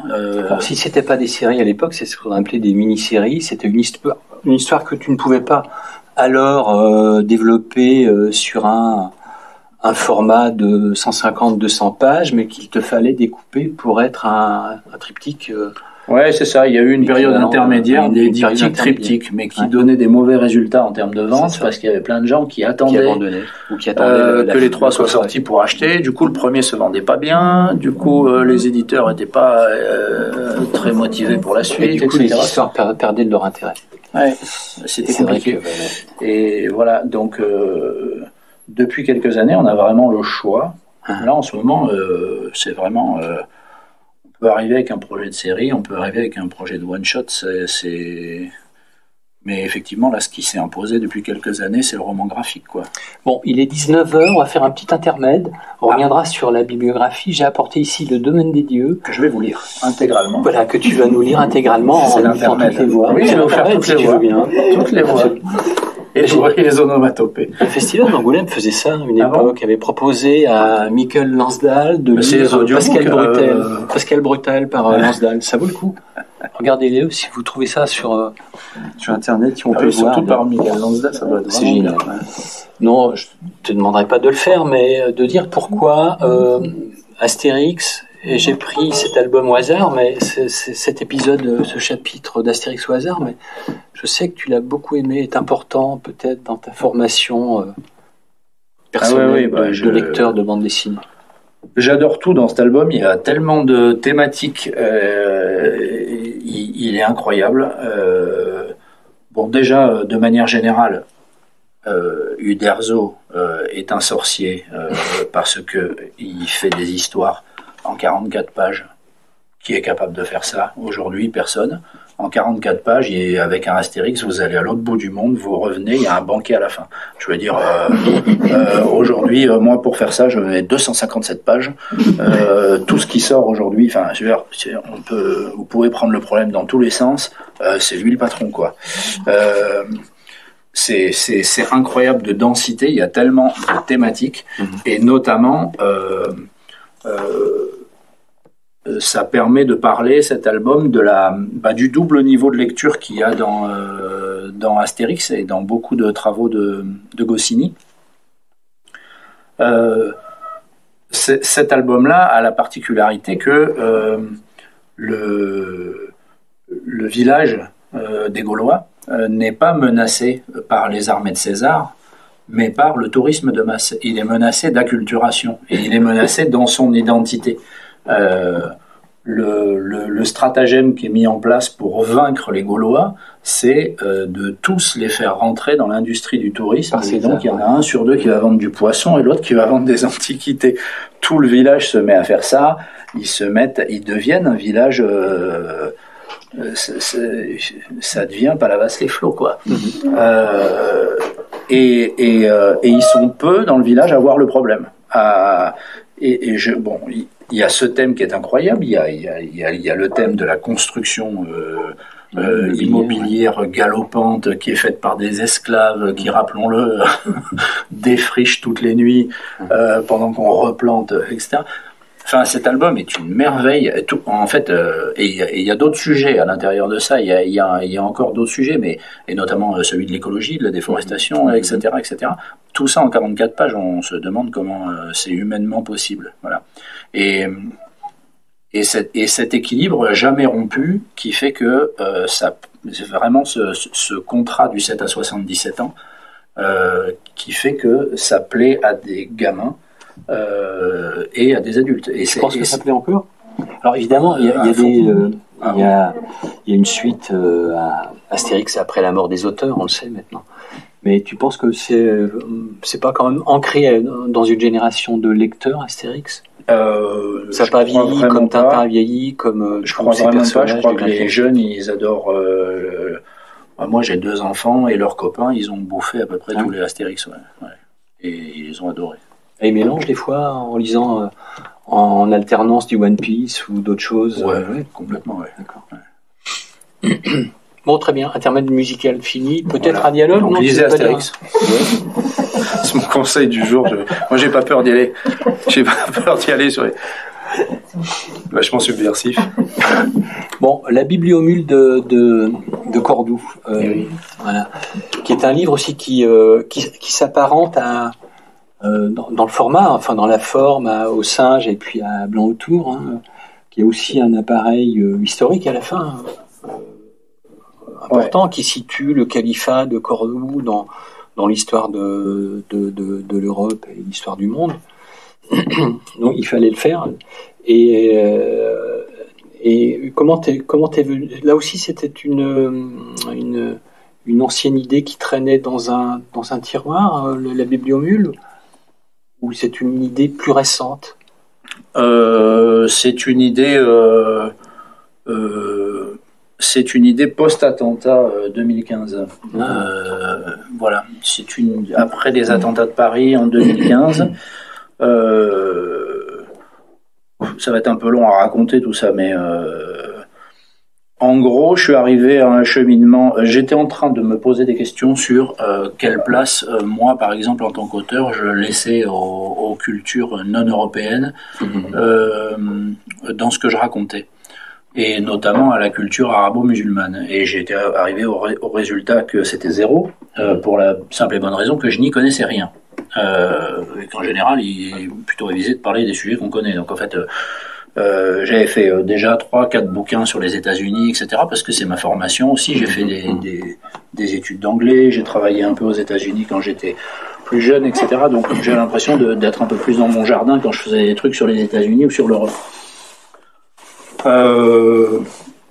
Au moment où j'étais en train de me poser cette question-là, j'ai lu un article sur la destruction volontaire du savoir par l'homme. Donc quand l'homme détruit lui-même le savoir, donc il y a des historiens qui ont appelé ça le génicide. Je trouve un terme assez brillant. Et dans que tu lui as repris dans l'histoire. Enfin, ouais. C'est un terme que tu as repris. Dans ce bouquin, il parlait à un moment donné comme exemple de la destruction de la grande bibliothèque de Cordoue en 976. Et moi qui avais fait des études brillantes, je m'étais rendu compte que je ne voyais même pas de quoi il parlait. Alors qu'ils disent qu'à l'époque, c'était la plus grande bibliothèque au monde avec celle de Bagdad. Et la bibliothèque d'Europe pour l'époque. Et bon, d'Europe c'était sûr, et la deuxième après celle de Bagdad. Voilà, donc il n'en a pas fallu plus pour que je me dise il y a quand même un problème, parce que si t'es pas au courant de ce truc-là, alors que t'habites à Pau, c'est-à-dire qu'il y a pas, tu peux quasiment y aller à pied en Espagne quand t'habites à Pau si tu veux, tu vois, t'es vraiment. Tu l'as déjà fait? Non, parce que c'est mine de rien entre les deux, il y a ce truc-là qui s'appelle les Pyrénées, et c'est quand même quelque chose. Hein, ouais. Mais enfin, à vol d'oiseau, techniquement c'est possible. J'ai décidé de m'intéresser à tout ça.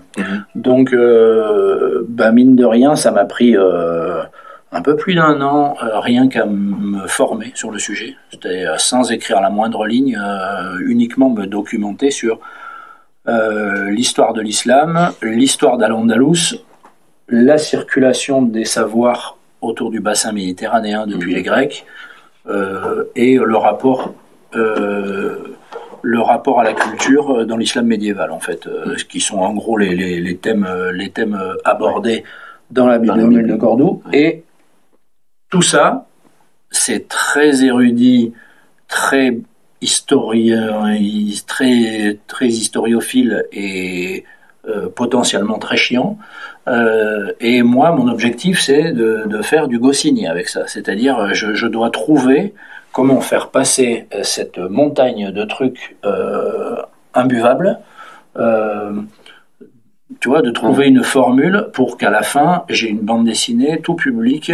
Je veux que des enfants puissent la lire, je veux qu'il y ait de l'aventure, de l'humour, etc. Et donc là, tu t'es dit, bon sang, mais c'est bien sûr, je vais faire un mule movie. Je vais faire un mule movie. C'est exactement ça. Je me suis dit, il faut que je crée, il faut que tout ça trucule, tu vois, il faut que j'apporte de la truculence dans ce truc qui en manque cruellement, et qui est en plus sur du temps long, et alors que moi je veux un truc d'aventure, donc temps court, etc. Voilà. Et donc la question, enfin, tu vois, le problème principal, c'est toujours pareil, c'est l'angle. En fait, tout ça, moi, m'a passionné à la lecture. D'apprendre tout ça, ça m'a passionné. Une fois que tu t'es formé sur tout ça, tu fais, qu'est-ce que j'en fais ? Je peux faire un récit qui va intéresser les passionnés du monde arabo-musulman du Xe siècle. Et peut-être mais comme tu l'as dit, dans je veux pas faire ça. Il y a toujours des choses que tu rejettes, que tu peux pas incorporer. Puis là, il y en a plein. Mais là, j'aurais pu faire 4 tomes. J'aurais pu faire 4 1000 pages, quoi. Non, mais c'est incroyable. C'est une époque incroyable. Incroyable. Une suite, peut-être ? Non, évidemment, il n'y aura pas de suite. J'ai pas raconté une toute petite anecdote. Oui. Le calife Abdelrahman III, dont je parle, à un moment donné, il avait quand même, des historiens expliquent que dans son palais, il avait une piscine qui était remplie de mercure. Quand il recevait des ambassadeurs étrangers, etc., il y avait un trou dans le plafond. En tirant sur une corde, on pouvait faire rentrer la lumière qui venait frapper le bassin de mercure. Il y avait un esclave qui touillait le mercure avec un bâton pour lui faire des vagues. Ça balançait des iridescences prismatiques, donc ça décomposait la lumière, ça balançait des arcs-en-ciel dans tout le palais, au moment où lui, il levait la main pour faire ça. Et tenez-vous bien, à l'intérieur, il avait un gant avec des petites facettes comme Michael Jackson. Et il renvoyait la lumière, si bien que les ambassadeurs étrangers ont noté, donc ça c'est dans les sources historiques, que quand le calife se levait et brandissait sa main, comme ça de la lumière jaillissait de sa main et frappait tous les murs de son palais. Et moi quand j'ai découvert ça, je me suis dit mais c'est génial. Sauf que ça fait partie des trucs que je pouvais pas raconter, parce que moi quand je commence mon récit, il est mort, Abdelrahman III. J'ai fait plein de digressions, etc. Mais à un moment donné, dans les digressions, j'ai dû arrêter parce que sinon j'allais faire 800 pages. Mais franchement... Et comme ça, j'en ai 10 000. Le mec, il a inventé le truc de Michael Jackson. Ou plutôt Michael Jackson a rien il a tout pompé sur... bien sûr. Évidemment. Mais moi, je l'ai toujours dit que Michael Jackson, il avait pompé Abdelrahman III. Pour en revenir au cheminement sur lequel ou au chemin sur lequel tu t'es engagé pour faire ce récit, j'imagine qu'il y a eu beaucoup d'incarnations du récit. Il y a eu plusieurs incarnations pour arriver à ce récit de quoi, 257, ouais. 257. Oui, j'ai fait en 11 versions, un truc comme ça. Alors, il y a version et version. Au bout d'un moment, ça bouge à la marge, ça bouge plus dans la structure principale, mais enfin oui, il y a des... j'ai fait plusieurs fins différentes, j'ai eu des personnages qui ont finalement disparu, j'ai eu des... Voilà. Alors, j'aime beaucoup tes fins en général. Bah, on va pas toutes les raconter parce que ce serait un peu dommage, mais généralement elle énerve du monde quand même. Oui, j'imagine. Mais elles sont parfois ouvertes, elles laissent plein de perspectives. Ça c'est ce que j'aime. Est-ce que dès le début tu avais l'idée de travailler sur ce groupe de personnages aussi? J'inclus dans les personnages principaux de la bibliomule de Cordoue. Il faudra peut-être qu'on évoque un peu le scénario. J'inclus la mule, évidemment, qui est un personnage à part entière. Ouais, bah oui, ça c'est... En fait, ça a même un peu commencé comme ça.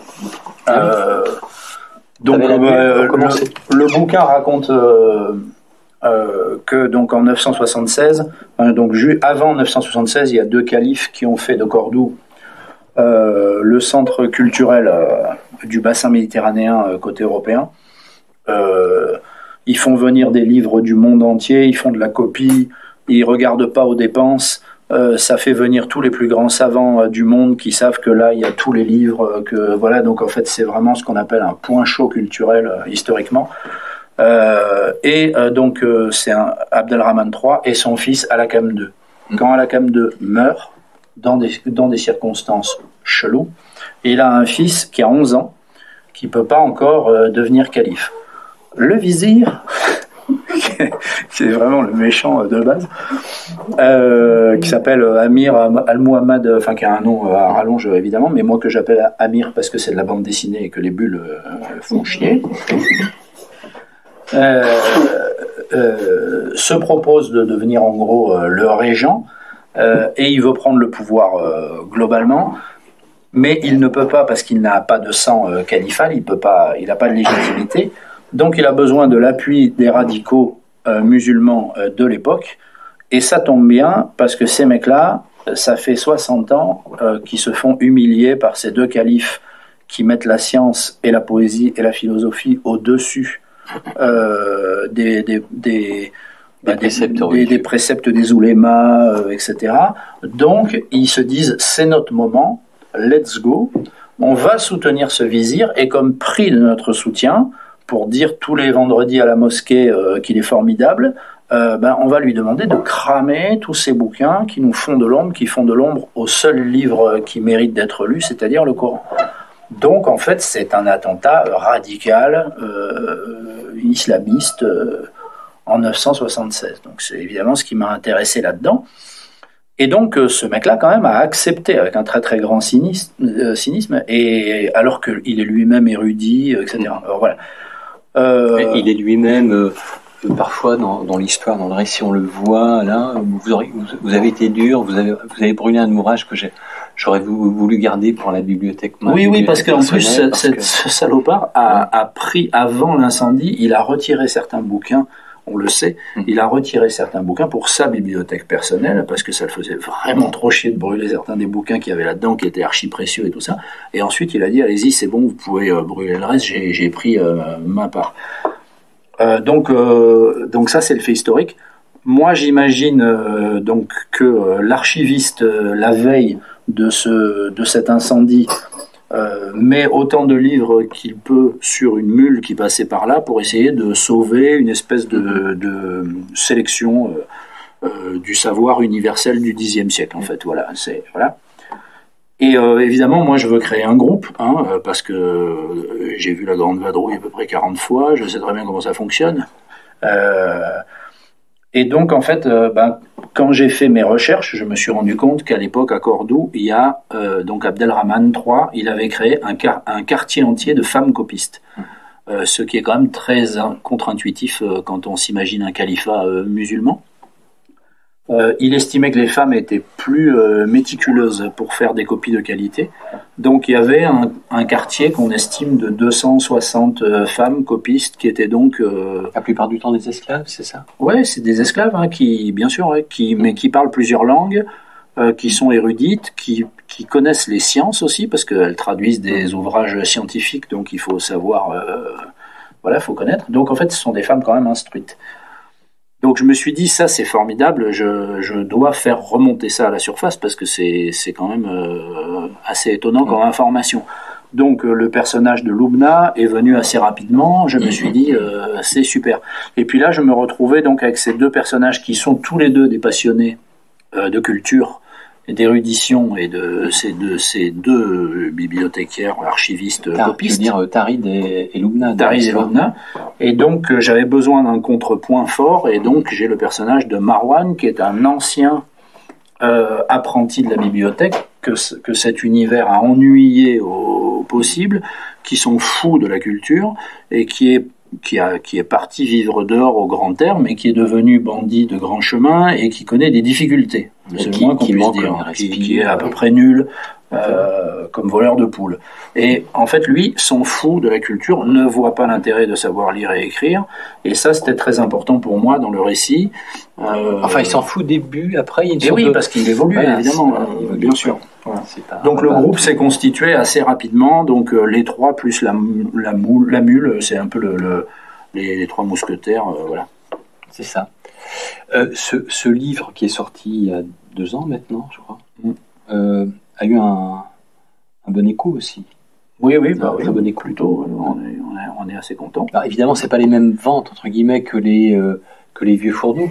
Non, c'est pas les mêmes ventes, mais c'est quand même une grosse vente pour un one shot historique. On est à pratiquement 80 000. Ah oui. Et puis, tu vois, donc. C'est pour un livre en général. Et puis, on a eu le prix des rendez-vous de l'histoire. On a eu le prix de la bande dessinée historique, qui est aussi un super support aussi avec ce bouquin-là. Donc, Mais oui, tu fais pas ça souvent avec des one shots, surtout sur une période. Comme on le disait tout à l'heure, c'est pas très connu, c'est pas... Oui, autour de l'an 1000, c'est ça. Au sud de l'Espagne, dans le califat de Cordoue, etc. Est-ce qu'il t'arrive parfois d'avoir des interférences, là, je pense, là, j'ai une question qui est un peu spontanée, j'avais pas noté celle-ci, mais entre tes différents univers, je crois pas. Tu fais pas pas de crossover, mais... à part entre le loup en slip et puis les vieux fourneaux, mais on va y venir.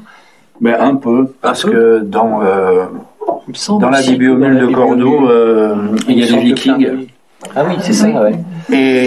Et c'est pendant que je faisais mes recherches sur les rapports qu'il y a eu entre les Vikings et les royaumes musulmans.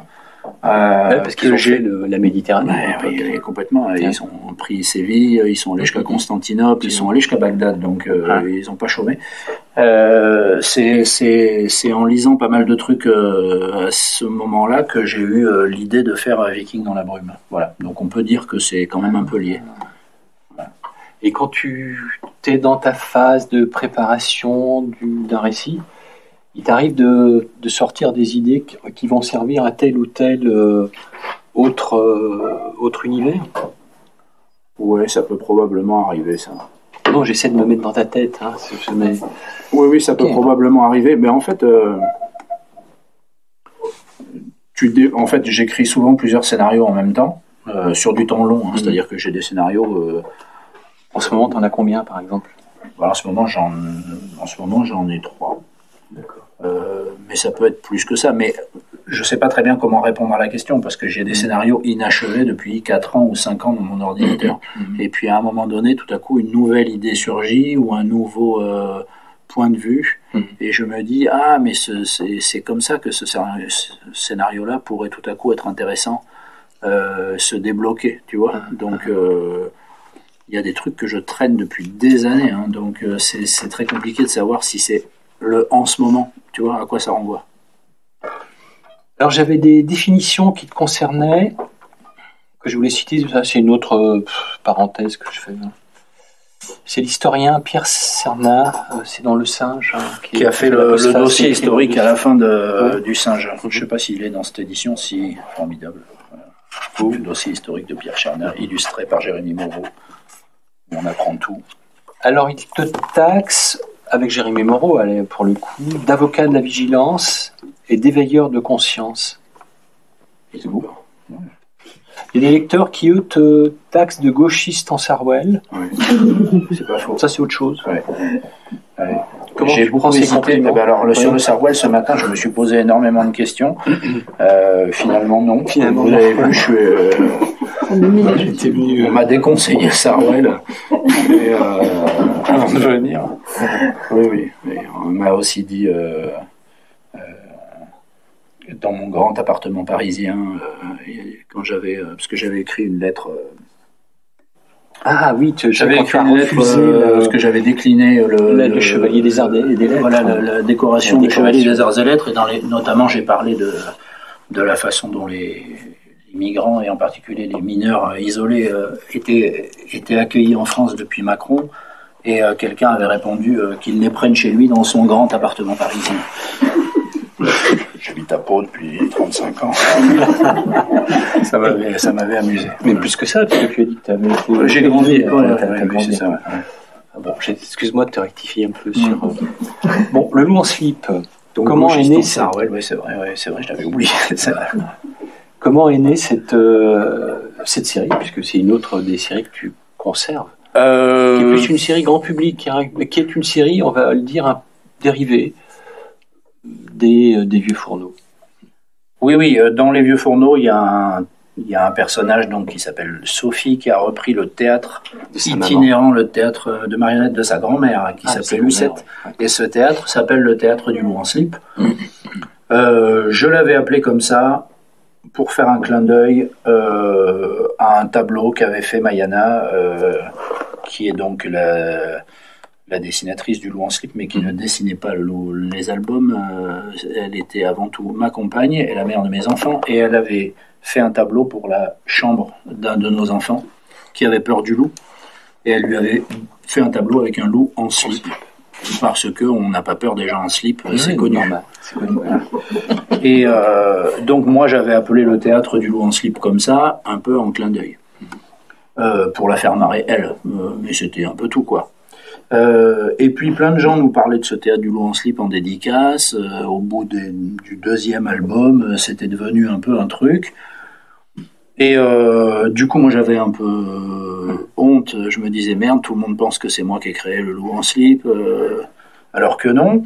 Et c'est le moment. Donc Mayana, elle faisait des livres jeunesse jusqu'à présent, mais elle n'avait pas fait ça. Et on a eu l'idée de proposer à Dargaud, l'éditeur des Vieux Fourneaux, d'essayer de faire une série jeunesse qui garderait l'esprit des Vieux Fourneaux, c'est-à-dire qui parlerait quand même pas mal de politique, mais vraiment à hauteur d'enfant, en essayant de ramener toutes les problématiques politiques et sociales à des mots d'enfant. Et c'est le cas. Dargaud avait jamais fait ça, mais comme les Vieux Fourneaux, ça marchait fort, et que tout le monde était dans une espèce d'euphorie un peu délirante. Commercial, on s'est dit. Ils se sont dit, let's go, why not, quoi. Mais très effrayés quand même au début, c'est-à-dire qu'au début, vraiment, les 5 premiers, c'était vraiment à chaque fois écrit en gros, les Vieux Fourneaux vous conseillent, pareil, vous aimez les Vieux Fourneaux, lisez ça aussi. Ils avaient vraiment un truc très très peur que ça survive pas tout seul, quoi. Puis maintenant, ils sont complètement détendus parce que vraiment la série marche hyper bien. Ah ouais, complètement. Et on a plein de lecteurs de ça qui ne connaissent pas ça. Voilà. Bon, alors les passerelles sont plus si évidentes aujourd'hui, justement, entre les deux séries. Non. Bah, dans le prochain tome des Vieux Fourneaux, ça va peut-être être un peu plus manifeste parce qu'il y aura peut-être le Loup en slip sur la couve du prochain Vieux Fourneaux. On est dans le crossover absolu là. Parce qu'il va s'agir de raconter l'histoire d'un autre personnage, peut-être de la fondatrice du théâtre du Loup en slip. N'espérez aucune information. Non, bah oui, j'essaye, mais en vain. Ça va pas marcher. Oui, mais là aussi, il y a évidemment, j'ai l'impression qu'il y a beaucoup plus de thèmes dans le Loup en slip qui sont abordés à la manière de la littérature jeunesse, justement. Thème devient le thème principal de l'album. Ouais, clairement. C'est beaucoup plus traditionnel par rapport aux Vieux Fourneaux, où je me laisse beaucoup porter par mes personnages et l'existence que je leur ai donnée dès le début. Dans les Vieux Fourneaux, j'ai Antoine qui a jamais quitté son village, qui était magasinier et représentant syndical CGT dans l'usine d'antidépresseurs de son pire ennemi toute sa vie. Il y a Mimile, qui est pas un personnage très politisé, qui était fan de rugby, qui est parti dans les îles, en Polynésie, etc., en Océanie, jouer au rugby chez les gens qui savent jouer au rugby, et qui en a profité pour faire du business dans les 30 glorieuses, qui a tatoué, qui a un baroudeur, qui a mené une vie de patachon, qui est revenu sur la fin de sa vie.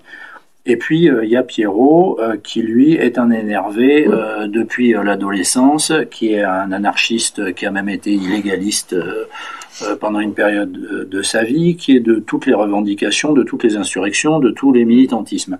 C'est un type qui est né énervé et qui mourra comme ça. J'ai ces trois personnages-là, et en fait, juste les interactions entre eux me donnent des scènes, ça avance un peu comme ça. Dans Le Loup en slip, vraiment, je pars à chaque fois d'un thème principal. Et j'essaie de voir comment, dans le cadre que je me suis fixé de ma forêt, avec des personnages archétypaux qui sont la chouette, les deux blaireaux, l'écureuil, le loup en slip, qui représente beaucoup de choses oui, c'est vrai. pour moi. Et voilà, j'essaie de voir comment, avec mes acteurs, je peux traiter ce thème. Il y a Mésange aussi, maintenant, qui prend un rôle, il y a Grumeau, effectivement. Grumeau qui prend de l'importance avec lui. Exactement, qui a deux doigts d'avoir son spin-off, lui aussi. Il y a des thèmes, par exemple, que j'ai, pour l'instant, que j'ai voulu traiter, et j'ai pas trouvé ce fameux angle dont on parle depuis le début, dans le cadre que je me suis fixé, avec l'objectif que je me suis fixé, c'est-à-dire d'être compréhensible par des enfants de 4 ans. On a des tout jeunes lecteurs. Et voilà. Et aussi, on n'a que 36 pages. Un tome des. Oui, c'est ça. C'est un cauchemar, 36 pages. Je jure, ça va super vite. Mais oui, parce qu'en plus, on a une petite tradition. Oui, il y en a plusieurs. Ouais. On a une petite tradition de ces grandes élus dans lesquelles on arrive à raconter pas mal de trucs, mais ça mange des pages. Donc, tu vois. Donc en fait, tes 36 pages, elles filent vite. C'est un réglage, Le Loup en slip, je m'arrache les cheveux quand même dessus. Je m'aperçois aussi on s'aperçoit que tu as travaillé sur différents formats, la bande dessinée. Là, tu pars d'un format de 36 pages, tu as utilisé le 48cc, le fameux format, le format Astérix, tu travailles sur des paginations beaucoup plus volumineuses, jusqu'à presque 300 pages pour la Bibliomule maintenant. Tu travailles avec les Vikings dans la brume sur des formats différents, qui se rapprochent plus du strip, de l'esprit du strip, d'un esprit américain. C'est à chaque fois des exercices différents. T'as fait une bande dessinée muette, c'est aussi un exercice complètement différent, j'imagine. Il y a d'autres choses. La planche à gag, avec Sarkozix, c'est la grande tradition de la planche à gag à la belge, quoi. Ouais. Celle qu'on trouve dans le journal de Spirou. Qu'est-ce qui te manque Le strip. Le strip vraiment. Sur du à la Calvin Hobbes, tu vois, vraiment le 4 cases, la bande. Mais en fait, ça, je suis même pas persuadé que ça soit faisable. Une bonne idée quand tu es scénariste. C'est-à-dire que c'est vraiment un truc d'auteur, en fait, je trouve, moi. Enfin, pour que ça soit vraiment efficace, je sais pas, j'ai l'impression. Bon, ça correspond peut-être plus à l'esprit, et en plus, du temps. Accessoirement, il n'y a plus de support, il n'y a plus de quotidien qui les diffuse qui pourrait les diffuser. Ouais, mais si tu peux, sur du format numérique, par exemple, tu peux trouver ça. En webtoon, ouais, ou en Instagram, etc. Ça, tu peux retrouver un peu cet esprit-là, quoi. C'est quelques cases. Mais oui, le changement de format, c'est un truc un peu important pour moi parce que ça permet d'éviter le ronronnement. Ouais, c'est ça, ouais. Et puis de me mettre à chaque fois dans la position du mec qui a pas encore fait ce truc-là, quoi. Voilà. Donc. Et tu disais tout à l'heure, parce que j'aime bien finalement te titiller sur ta manière de produire des de l'imaginaire.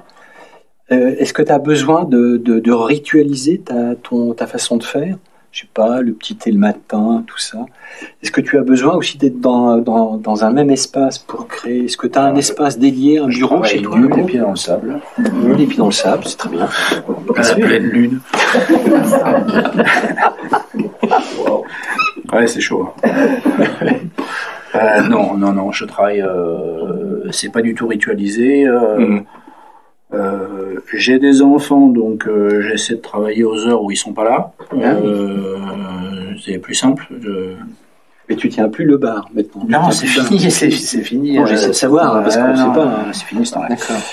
Non, ça fait un paquet d'années que c'est fini. J'ai arrêté en 2004. 2004. Ah, quand même. Tu vois, quand même. Hein. Ça fait. C'était avant. Hein. Mon fils aîné est né en 2006. Il n'a jamais connu son père derrière un comptoir. Il voit même pas quand des fois il m'entend parler de tout ça, il se demande si je pas complètement. Ah oui. Parce que pour lui, son père c'est ce type dans un fauteuil avec un livre. Donc il a du mal à faire le lien. Tu lui as dit ce que tu faisais? Bien sûr, il sait tout. Il voit les productions tout de même. Ça doit tenir un peu de place chez toi. Oui, un peu. Confirme, parce que 60 multiplié par... enfin bon. Ok. Eh bien, écoute, on va peut-être... J'essaie de voir si je peux laisser la parole à des gens qui souhaitent te poser une ou deux questions. Il est l'heure. Enfin, moi, je pourrais aussi. C'est l'heure des questions. Si vous m'en posez pas, je vous en pose. Bah voilà, c'est ça. Sinon, on vous en pose. Vous voyez, mais vous n'avez pas aimé mes questions. Faites gaffe, il est super dur en question. Ouais. Moi, j'ai une question sur le public destinataire. Alors, pour le non-slip, c'est très clair sur la Excusez-moi. Ça passe. C'est bon, ça passe. Wow. Sur le lion slip, il n'y a pas de doute sur la cible d'âge, et donc j'imagine que c'est particulier, mais pour les autres, est-ce qu'on construit différemment les histoires quand on veut s'adresser aux enfants? Oui, alors complètement. Quand on invente l'histoire. En fait, je me suis petit à petit, je me suis radicalisé sur l'histoire du tout public. En fait, moi, j'ai commencé dans la bande dessinée à un moment donné où les éditeurs s'étaient lancés dans l'hypersegmentation. Quand je me suis pointé les premiers temps avec des projets, on me disait à qui s'adresse ce livre. Et moi j'étais complètement scotché au mur. Je disais mais j'en sais rien, à tout le monde. Et il me dit non, c'est très dangereux. On fait pas du tout ce genre de truc. Faut que tu nous dises à qui s'adresse ce livre. Donc il y avait ce côté très marketé fin des années 90, début des années 2000, c'était encore vachement là-dedans. Et moi, franchement, tous mes modèles en écriture de bande dessinée, c'est Goscinny, c'est Greg, c'est Franquin, etc. Il y avait vraiment ce côté, c'est Lampy-les-Covins aussi sur les tuniques bleues, c'était vraiment ce côté tout public, c'est-à-dire qu'on peut parler de choses extrêmement graves, extrêmement fines, extrêmement malignes, etc., sans perdre pour autant les enfants. Donc j'ai commencé moi en faisant des trucs très segmentés comme on m'avait demandé. Petit à petit, avec le temps, je reviens à une espèce d'obsession du tout public, et donc j'essaie systématiquement de tirer mes bouquins dans cette direction-là, enfin mes projets. Blanc autour peut très bien, a priori, pourrait ne pas du tout être tout public. On s'est donné du mal pour que ça le soit, avec Stéphane Fert, le dessinateur. La Bibi au Mule, on en a parlé tout à l'heure. Vraiment, essayer de faire en sorte que un maximum de gens puissent le lire sans que ça soit trop spécialisé, soit trop violent, soit trop... Il y a toutes ces questions à prendre en jeu. Moi, de plus en plus, c'est le tout public qui m'intéresse. Et je trouve que c'est très difficile à faire, qu'on n'est pas beaucoup à essayer. Mais c'est vrai que c'est plus facile de s'adresser à une communauté ou à un genre de lecteur. Je trouve qu'effectivement, c'est plus simple. Et par exemple, moi, je le constate au cinéma aujourd'hui. C'est très difficile avec les films récents, par exemple. Si vous voulez montrer un film historique à des enfants, c'est très compliqué de trouver un film historique qui se vautre pas dans la violence la plus dégueulasse. Mais vraiment, trouvez-moi un film qui a moins de 20 ans, par exemple sur la période Moyen-Âge, où c'est pas la boucherie à tous les niveaux. Or, moi, quand j'étais gamin, je regardais des films de Moyen-Âge et ça me plaisait. Et non seulement ça m'a appris des choses, mais ça m'a aussi diverti, etc. On a l'impression que c'est plus trop possible, qu'en fait, ces films-là, aujourd'hui, sont systématiquement hyper réalistes, avec du sang, des viols, et en fait, le public enfant est systématiquement délaissé. Bon voilà, moi j'essaie de faire en sorte qu'en bande dessinée ce soit pas le cas. Et ça va être une caractéristique pour tes prochains albums, je pense. Prochaines histoires, ouais. Ouais, je pense. Ouais. Parce que je t'ai déjà entendu dire ça dans une interview, je sais plus où, mais tu parlais de ce fait de vouloir gommer certains aspects de certains de tes récits. Pour aller vers un caractère universel, on va dire, pour toucher plus de monde, plus de... Oui, et puis c'est facile aussi, je trouve. Il y a en scénario, il y a un truc qu'on appelle le trauma porn, tu vois, le fait de se complaire dans le traumatisme violent. C'est facile de relancer, en fait, d'émouvoir son public en le choquant. Quand on n'a pas d'idée, c'est super, quoi. Passer un enfant sous un train et hop, tout le monde est au diapason de l'émotion. C'est un truc très simple. Ce qui est difficile, c'est de susciter le même niveau d'émotion sans passer par là et sans que ça soit insupportable pour certaines personnes, etc. Parce qu'il y a tout ça aussi. Donc, oui, je pense que ça va devenir de plus en plus mon truc. Tu disais que tu voulais aussi éliminer, j'allais dire, le surplus d'éléments, d'ingrédients politiques. Comment faire? Parce que là, beaucoup de histoires. Oui, tu avais dit ça. J'étais sous. Je sais pas. Ah bah voilà. Qu'est-ce que j'ai voulu dire? Oui. Est-ce que c'est possible pour ce qui te concerne? Parce que la plupart de tes livres sont politiques, même certains albums du long slip. Hein. Bah tous même. Enfin, le long slip, ça parle quasiment que de ça, à part le dernier qui est beaucoup plus sur la langue, la difficulté d'apprendre sa langue natale, etc., etc. Mais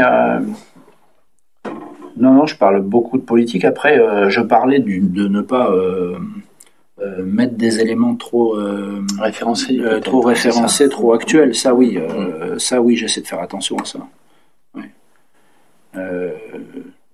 Ne pas faire exister des trucs qui vont mal vieillir ou tu vois ou changer ou qui seront oubliés ou que tu souhaites voir oubliés. Ouais, c'est pas évident. Ouais, ce n'est pas simple. Quels sont tes projets?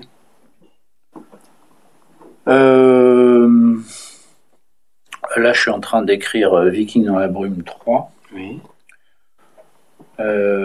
Quels sont les projets Les projets, éditoriaux, hein, parce que pour le reste, éditoriaux, j'entends bien. Soyons calmes. Je suis un peu en train de me poser des questions justement là-dessus. Bon, il y a le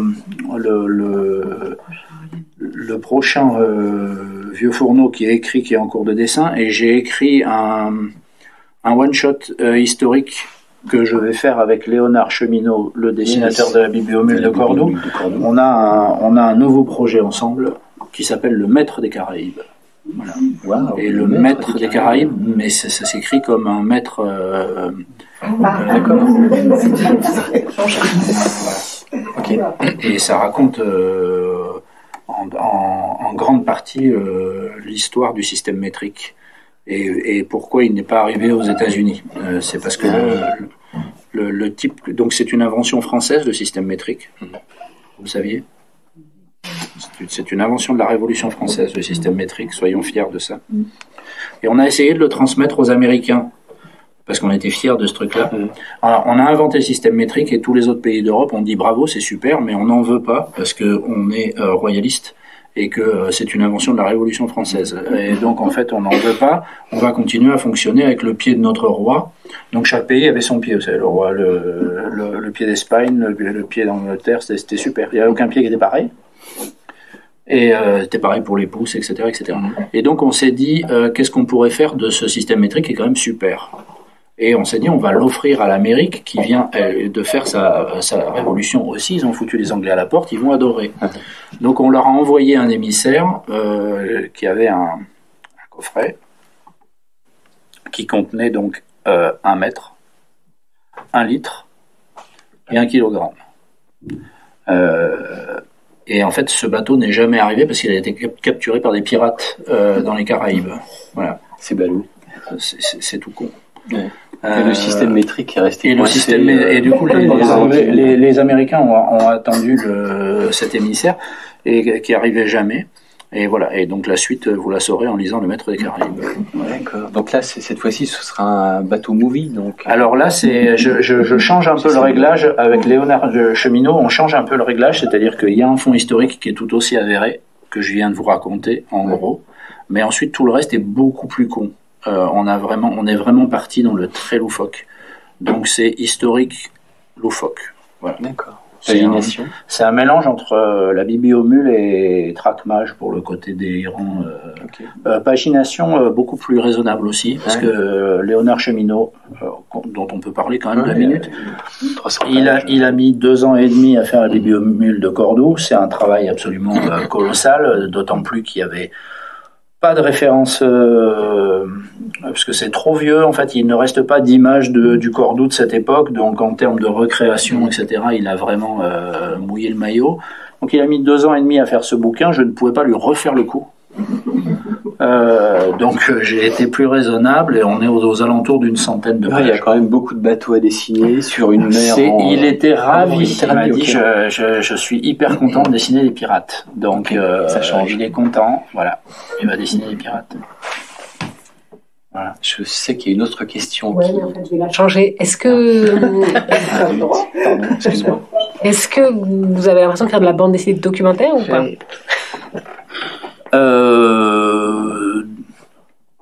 Non, j'essaie de faire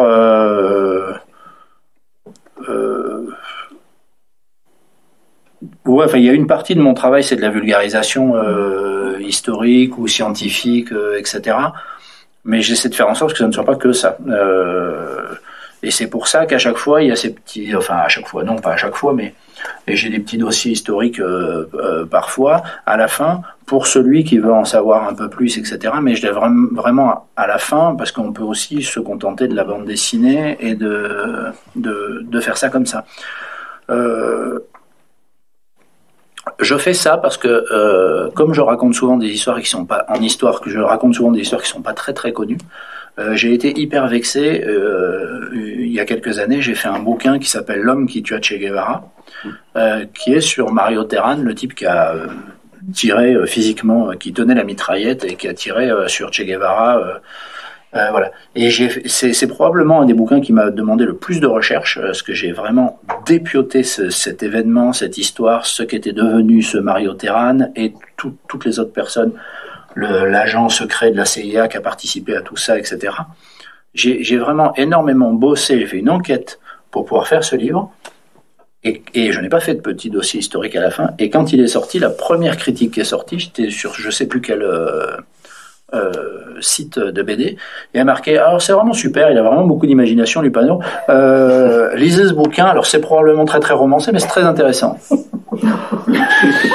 Et moi j'étais effondré, je dis mais j'avais envie d'appeler ce garçon et lui dire pourquoi tu me poses pas la question de savoir si c'est, avant d'affirmer que c'est probablement romancé, en fait il s'avère que ça l'est pas, j'ai quasiment rien inventé dans ce bouquin, et donc je me suis dit ça, il faut plus que ça m'arrive parce que effectivement donc je fais des recherches sur des sujets pas super connus du grand public. C'est un peu dommage qu'à la fin le public soit pas capable de voir ce qui est de ce que j'ai inventé et ce que j'ai pas inventé, voilà, de redonner un peu un cadre à tout ça. Et moi je trouve que la plupart du temps la force de la BD c'est de servir de porte d'entrée. Enfin, en fait moi ce que j'essaie de faire c'est de donner le goût aux gens de s'intéresser à la période dont je parle ou de la thématique dont je parle, mais par contre ça ne suffit pas. C'est effleuré, quoi. Le sujet est effleuré parce qu'à côté de ça, je mets de l'aventure, je mets des personnages, des histoires d'amour, voilà. Je trouve qu'il est très important d'avoir quand même ces petits dossiers Ouais, c'est bien. en postface en général ou un avant-propos fait par un historien ou quelqu'un qui contextualise, qui précise, qui apporte des éléments historiques, qui donne aussi à aller voir ailleurs, quoi, aller se renseigner, aller se documenter, etc. Aller en bibliothèque, c'est possible. Bah oui, exactement. Voilà.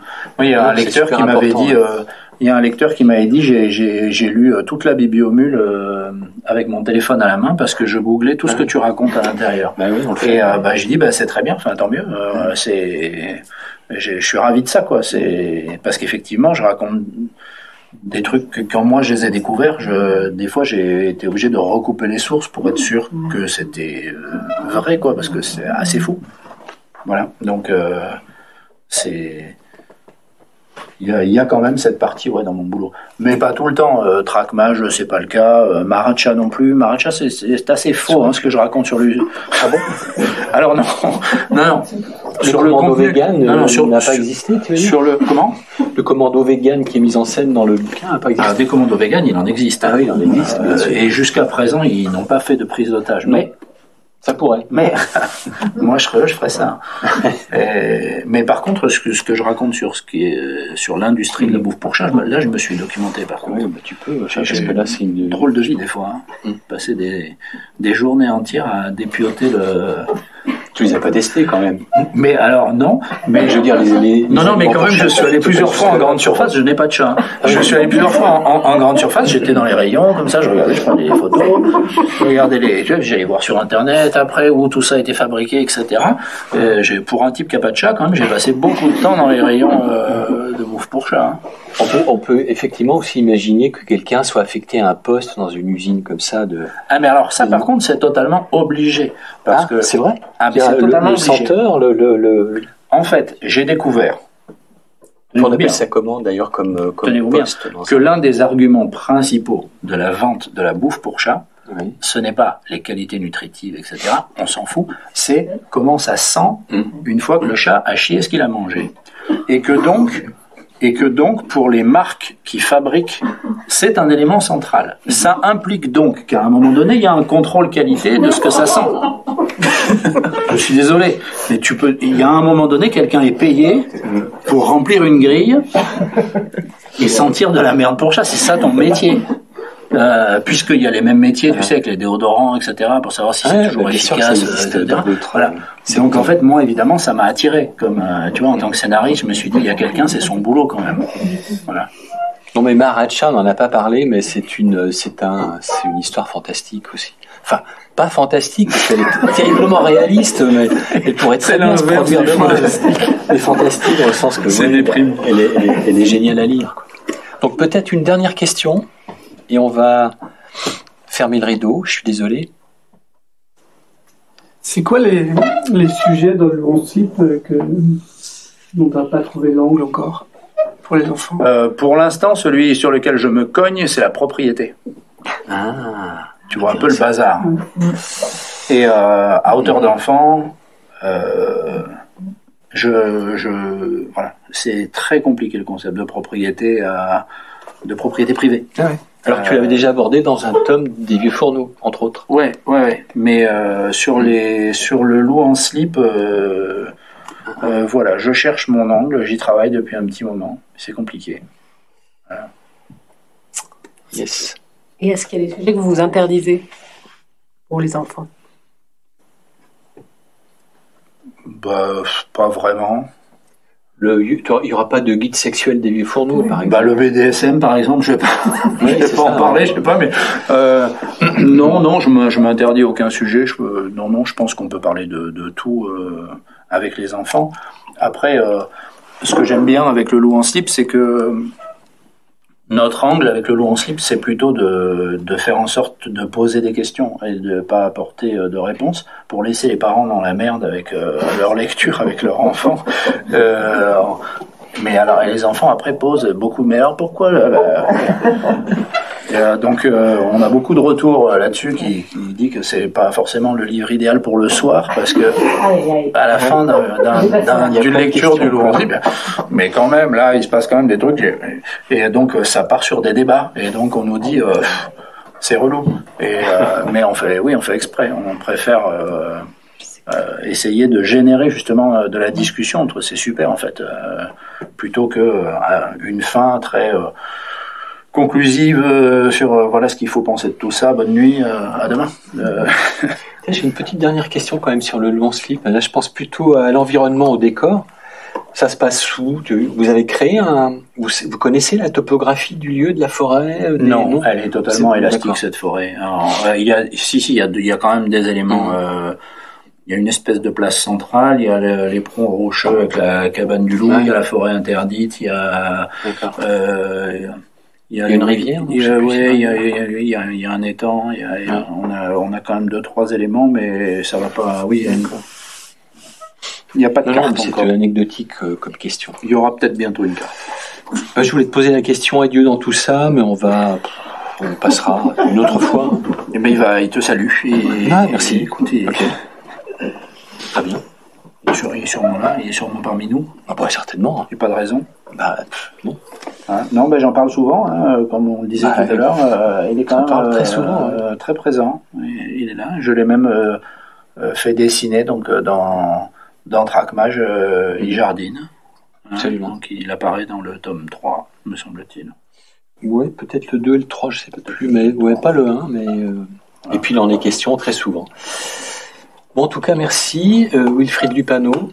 Merci d'être passé. Tu as vu de la lumière et c'est ça. Voilà. Bon, on va boire un peu d'eau.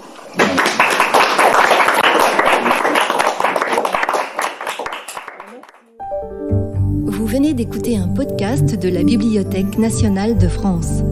Retrouvez les conférences, rencontres et créations de la BNF sur toutes les plateformes de podcast ainsi que sur le site bnf.fr.